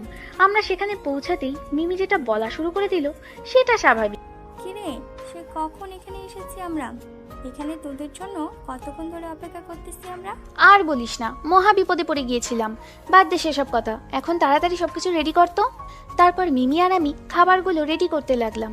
শাহিন আর নীল দুজনে বসে পড়লো। নীল আমার দিকে বারবার তাকাচ্ছে, কিন্তু কিছু বলতে পারতেছে না। জানে যে আমি অনেকটা ক্ষেপে আছি। সবকিছু রেডি করে নিয়ে আমরা দুজন বসে পড়লাম। সবাই একসাথে খাওয়া দাওয়া শুরু করলাম। খাওয়া দাওয়া শেষ করে সবাই আড্ডা দেওয়ার জন্য প্রস্তুতি নিতে লাগলাম। নীল ভাইয়া, আমাদের কাছে খাতিরদারি আপনার কেমন লাগলো? কি বলবো, রান্নাটা অসাধারণ ছিল। অনেকদিন পর এরকম রান্নার স্বাদ গ্রহণ করলাম। তাই নাকি? এটা আমার আপুর হাতের করিশ্মা। আপু যখন মনোযোগ দিয়ে রান্না করে তখন রান্নাটা অনেক সুস্বাদু হয়। সেটা তো দেখতে পারলাম। আপনাকে অনেক ধন্যবাদ এত সুন্দর খাবার আমাদের উপর দেওয়ার জন্য। ধন্যবাদ দিতে হবে না, আমি ইচ্ছে করে এত সুন্দর করে রান্না করেছি আজকে। আমি তো কাজ পেয়ে গেছি, আর কালকে থেকে কাজে যেতে হবে, তাই এখন ঘুমাতে হবে, কারণ কালকে সকালে কাজে যেতে হবে। আচ্ছা, তাহলে আপনি বিশ্রাম করেন, আমরা এখন একটু গল্প করে তারপর রুমে যাব। তারপর আমি সেখান থেকে চলে আসলাম, সেখানে থাকলাম না, তাড়াতাড়ি রুমে এসে গুটি মেরে শুয়ে পড়লাম। আর ভাবতে লাগলাম কালকে থেকে আমাকে একটা নতুন জীবন শুরু করতে হবে, কারণ এইভাবে চলা তো আর যাবে না। আমাকে যে তুই এখানে থাকতে হবে, তাহলে আমাকে আলাদাভাবে একটা ঘর তুলে নিতে হবে, না হলে এই মানুষটার সাথে আর কত থাকা যায়? এভাবে থাকা উচিত নয় আমার। ভাবতে ভাবতে ঘুমিয়ে পড়েছি, কখন যে ঘুমিয়ে পড়েছিলাম নিজেও জানি না। অনেক গল্প করলাম, আর রাত তো অনেক হয়েছে, গিয়ে ঘুমিয়ে পড়ো, আমারও ঘুম পাচ্ছে। আচ্ছা, তাহলে আমরা গিয়ে এখন ঘুমিয়ে যাব। তুই গিয়ে ঘুমা, বেশি রাত্রি জাগিস না, শরীর অসুস্থ হবে। আচ্ছা, তাহলে কালকে সকালে আবার কথা হবে। এখন আমি গেলাম, তোমরাও যাও, গিয়ে ঘুমিয়ে পড়ো। কথাটা বলে আমি সেখান থেকে চলে আসলাম, আর ভাবতে লাগলাম লোকটা তাহলে এখানে পার্মানেন্টলি থেকে যাবে। খুব ভালো লাগতেছে, কারণ কারোর সাথে গল্প করে থাকতে পারবো। কয়েকদিন পর তো মিমি এখান থেকে চলে যাবে, খুব একাকিত্ব লাগতেছিল নিজের ভিতর। এখন তো লোকটা আছে, তাহলে তার সাথে কিছুক্ষণ গল্প করে কাটানো যাবে। ভালোই হলো। আর কোনো কিছু টেনশন না করে রুমে এসে দেখি লোকটা ঘুমে বিভোর। তাই লোকটার দিকে কিছুক্ষণ তাকিয়ে থেকে আমি নিচে শুয়ে পড়লাম। আজকে যদি আমি পতিতা না হয়ে যদি একটা ভালো মেয়ে হয়ে বেঁচে থাকতে পারতাম, তাহলে লোকটাকে নিয়ে একটু স্বপ্ন দেখতাম। কিন্তু এখন সেটা সম্ভব না, কারণ আমি একটা নষ্ট মেয়ে। একটা ভালো মানুষের জীবন নষ্ট করার কোনো অধিকার নেই আমার। শুয়ে শুয়ে টেনশন করতে লাগলাম, কালকে কোথায় যাব, কি করব না করব। লোকটা বলতেছিল তার নাকি কাজের সন্ধান হয়ে গেছে। আমারও কি কাজ খুঁজে নিয়ে এসেছে নাকি? তার একার খোঁজ খুঁজে নিয়ে এসেছে সেটা তো শুনলাম না। লোকটা তো বলেছিল আমাকে ভালো করবে, তাহলে নিশ্চয়ই আমার কাজ খুঁজে এসেছে। তার মানে আমাকেও সকালে ঘুম থেকে উঠতে হবে। তাই বেশি কিছু টেনশন না করে আমিও ঘুমিয়ে পড়লাম। সকাল সকাল ঘুম থেকে উঠতে হবে। তাই পরদিন সকালে যখন আমার ঘুম ভাঙলো, ঘুম থেকে উঠে দেখি লোকটা এখনো শুয়ে আছে। ব্যাপার কি? ওনার নাকি কাজে যেতে হবে, তাহলে এখনো শুয়ে আছে? এই যে শুনছেন, আপনি নাকি আজকে কাজে যাবেন, তাহলে এখনো শুয়ে আছেন যে? আপনার কি খারাপ লাগতেছে বা অসুস্থ লাগতেছে? শুয়েছিলাম, হঠাৎ করে কে জানে আমাকে ডাকতেছে আর কাজের কথা বলছিল, তাই উঠে বসলাম। উঠে দেখি সকাল হয়ে গেছে, আর একটু লেট হয়ে গিয়েছে, তাই তাড়াতাড়ি উঠে বাইরে চলে আসলাম। এসে ফ্রেশ হয়ে নিলাম। এত তাড়াহুড়ো করতে হবে না, এখনো অনেক সময় আছে হাতে। আস্তে আস্তে ধীরে ধীরে কাজগুলো শেষ করেন, তাহলে কোনো কিছু ছেড়ে যাবেন না। এত তাড়াহুড়ো করলে দেখবেন যে কিছু না কিছু একটা ফেলেই গিয়েছেন। আপনি এইভাবে বসে আছেন কিসের জন্য? রেডি হয়ে নেন, কারণ আপনাকে কাজের সন্ধান পেয়ে গেছি আমি। আমার সাথে আপনাকে কাজ করতে হবে, তাই তাড়াতাড়ি রেডি হয়ে যান। বেশি কথা বলতে পারবো না, আর কোনো কথা শুনতে চাই না এখন আমি। তাড়াতাড়ি রেডি হয়ে নেন। লোকটার কথা শুনে আমরা চুপচাপ রেডি হইলাম। আমি ভালো করে জানি লোকটা আমার জন্য কাজ খুঁজে এনেছে, তাই আমি আমার সব কিছু রেডি করে নিয়েছি ঘুম থেকে ওঠার পর। তারপর আমি হালকা পাতলা ফ্রেশ হয়ে নাস্তা এনে রেখেছিলাম, সেগুলো খেয়ে নিলাম। সেগুলো খেয়ে বেরিয়ে পড়লাম। বেরিয়ে যাওয়ার আগে মিমিকে বলে রাখলাম আমি কাজের জন্য বেরিয়ে আসলাম, না হলে মিমি আবার টেনশন করবে আমাদেরকে নিয়ে। তাই আমরা যেখানে থাকি সেখান থেকে 5 মিনিট হাঁটার পর দেখলাম যে একটা বিল্ডিং দেখা যাচ্ছে। সেই বিল্ডিং এর দিকেই লোকটা যাচ্ছে। আমিও তার পিছনে পিছু গিয়ে দেখলাম। গিয়ে দেখি অনেক লোক এসে গিয়েছে, আমরা একটু লেট করে এসেছি। মহাজন লোকটাকেও দেখলাম। কি আমাদেরকে করতে হবে না করতে হবে সবকিছু বুঝিয়ে দিয়ে মহাজন চলে গেলেন। আমরা সবাই মিলে কাজ করতে লাগলাম। আজকে কত দিন পর সাধারণ মানুষের মতো জীবন যাপন করতেছি, ভাবতেই গা শিউরে উঠতেছে। সব সাধারণ মানুষের সাথে আজকে আমি কখনো কল্পনা করতে পারিনি যে এইভাবে সাধারণভাবে জীবনযাপন আবার করতে পারবো, আবার সাধারণ মানুষের সাথে মিশতে পারবো। কেউ আমাকে কলঙ্কও দিবে না পতিতা বলে। কাজ করতে করতে কাজগুলো সবাই মিলে শেষ করলাম। দুপুর গড়িয়ে বিকেল হয়ে আসলো। কাজ শেষে বাসায় চলে আসতে লাগলাম। তখন লোকটা আমার দিকে তাকিয়ে মুচকি মুচকি হাসছে। ব্যাপারটা বুঝলাম না। আপনি আমাকে দেখে এইভাবে হাসতেছেন কিসের জন্য শুনি? আজ আপনাকে ভালো করে দেখলাম, আপনি কাজের প্রতি এতটা মনোযোগী। আপনাকে অনেকগুলো ধন্যবাদ, কারণ আমাকে সাধারণভাবে জীবনযাপন করার জন্য উৎসাহিত করার জন্য, যেখানে আমাকে কেউ কলঙ্ক দেবে না যে আমি একজন পতিতা। মানুষ চেষ্টা করলে সব করতে পারে, বুঝছেন? তাই চেষ্টার উপর কোনো কথা নেই। আচ্ছা, রাস্তায় এভাবে কথা বলা ঠিক না, মানুষজন দেখে কি বলবে। বাসায় চলেন, তারপর আপনাকে দেখতেছি। এতদিন ধরে থাকতেছি তাও হয় না, আজকে আবার নতুন করে কি দেখবেন আমার? বেশি বকবক না করে তাড়াতাড়ি চলেন, জঙ্গলটা পেরোলেই তো আমাদের বাসা, তাহলে এত জোরে জোরে হেঁটে লাভ কি? আপনাকে নিয়ে পারবো না সেটা আমি ভালো করে জানি। একটু আগে বলতেছেন যে জোরে জোরে হাঁটতে হবে, এখন বলতেছেন জোরে হাঁটতে লাভ কি? আপনি এত ঝগড়া করেন কিসের জন্য শুনি? এত ঝগড়াটে মানুষ হয়? আমি কি একা ঝগড়া করি? আপনি ঝগড়া করেন না? আপনি যদি ঝগড়া না করেন তাহলে তো আমি চুপ হয়ে যাই, তাই না? আপনিও তো আমার সাথে ঝগড়া করেন, আমিও ঝগড়া করি। হয়েছে, এবার নিজের মুখটা বন্ধ রাখুন তো, না হলে আর। থেমে গেলেন কিসের জন্য বলেন শুনি? না হলে কি আমাকে কিছু করবেন নাকি এই রাস্তার মাঝে? আপনার সাথে এখন কোনো কথা বলতে চাচ্ছি না, আপনি নিজের মুখটা বন্ধ রাখেন আর আমাকে আমার মতো থাকতে দেন। তারপর আমি চুপ হয়ে গেলাম আর জোরে জোরে হাঁটতে লাগলাম। এত জোরে হাঁটতে লাগলাম যে মেয়েটা আমার সাথে পাচ্ছে না, তাই পিছন থেকে ডাকতেছে, কিন্তু আমি পাত্তা না দিয়ে জোরে জোরে হাঁটতেছি। জঙ্গলটা পেরিয়ে বাসায় চলে আসলাম, দেখলাম মেয়েটা দৌড়ে দৌড়ে আমার সাথে আসার চেষ্টা করলো, কিন্তু পারতেছে না। এভাবে প্রতিদিন চলতে থাকলো আমাদের খুনসুটি চলাচল আর খুনসুটি কাজের ফাঁকে ফাঁকে। এইভাবে দিনগুলো অতিবাহিত হতে লাগলো, প্রায় 2 মাস কেটে গেল। অনেকদিন তো একসাথে থাকলাম, এখন তো আমাকে আলাদা করে একটা ঘর তুলতে হবে, তাই না? কারণ কতদিন আর আপনার সাথে এভাবে থাকা যায়? পার্মানেন্টলি কিছু করতে হবে আমাকে। আমি কি বলছি আমার সমস্যা হচ্ছে? আমার তো কোনো সমস্যা হচ্ছে না, দিব্যি আছি, তাহলে আর আলাদা ঘর তুলতে হবে কিসের জন্য? আপনি এভাবে কতদিন নিচে থাকবেন? এটা তো খারাপ দেখায়, তাই না? তার জন্য বলতেছি যে আমি অন্য একটা ঘর তুলি আর আপনি উপরে থাকবেন, তাহলে তো হয়ে গিয়েছে। আর মিমিরও তো বিয়ে হয়ে গিয়েছে। ঘর তুলতে হবে না, শুধু আর একটা থাকার মতো বিছানা নিয়ে আসলেই হবে বাজার থেকে, আমি আলাদাভাবে সেখানেই থাকবো আর আপনি এখানে থাকুন, তাহলেই তো হয়ে যায়। আচ্ছা, তাহলে সেটাই হবে। আমি একটু বাইরে যাচ্ছি, আপনি বাসার কাজগুলো গুছিয়ে নেন। কথাটা বলে লোকটা বেরিয়ে চলে গেল। এখন আর লোকটা ভয় পায় না এই জায়গাটাকে, কারণ অনেকদিন থেকেছে, তাই তো আর ভয় পায় না। এখন সব জায়গায় একা একা চলতে পারে। আর আমি বাসার কাজগুলো গোছাতে লাগলাম। লোকটার সাথে অনেক দিন ধরে আছি, তাই এখন আর লজ্জা বলতে তার সামনে কিছুই হয় না, কারণ আমি একটা নষ্ট মেয়ে ছিলাম। এখন হয়তো একটু ভালো হয়েছি, কিন্তু আমার তো অতীতের দিনের কথাগুলো ভুলে গেলে চলবে না। লোকটা অনেক ভালো, আমার জীবনে আসার পর থেকে আমাকে গুছানো শিখিয়েছে, আমাকে ভালো হতে শিখিয়েছে। এক কথায় সব কিছু পরিবর্তন করে দিয়েছে ওই লোকটা। ওই লোকটার কাছে আমি চিরকৃতজ্ঞ থাকবো। সব কিছু গুছিয়ে রেখে রান্নার কাজটা সেরে নিলাম, তারপর গোসল করলাম। এখন বাড়িটা অনেক ভালো করেছি। এই 2 মাস কাজ করার পর অনেক ভালো লাগছে। সাধারণ মানুষের মতো জীবনযাপন করতে পারি আমি এখন, একদম সবকিছু সাধারণভাবেই চলাচল করতে পারি। এখন কেউ আমাকে বাজেভাবে মন্তব্য করে না, আর যারা আমাকে এখন ফোন করে তারা আমার নাম্বারটা বন্ধ পায়, কারণ আমি সিমটা ফেলে দিয়েছি।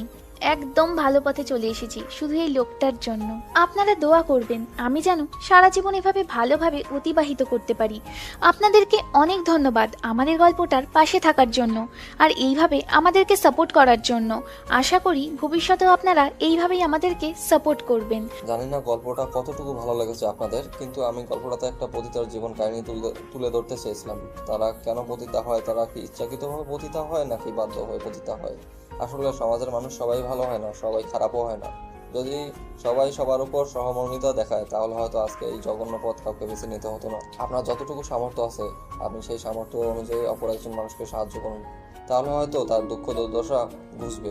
গল্পটা কেমন হয়েছে অবশ্যই জানাবেন।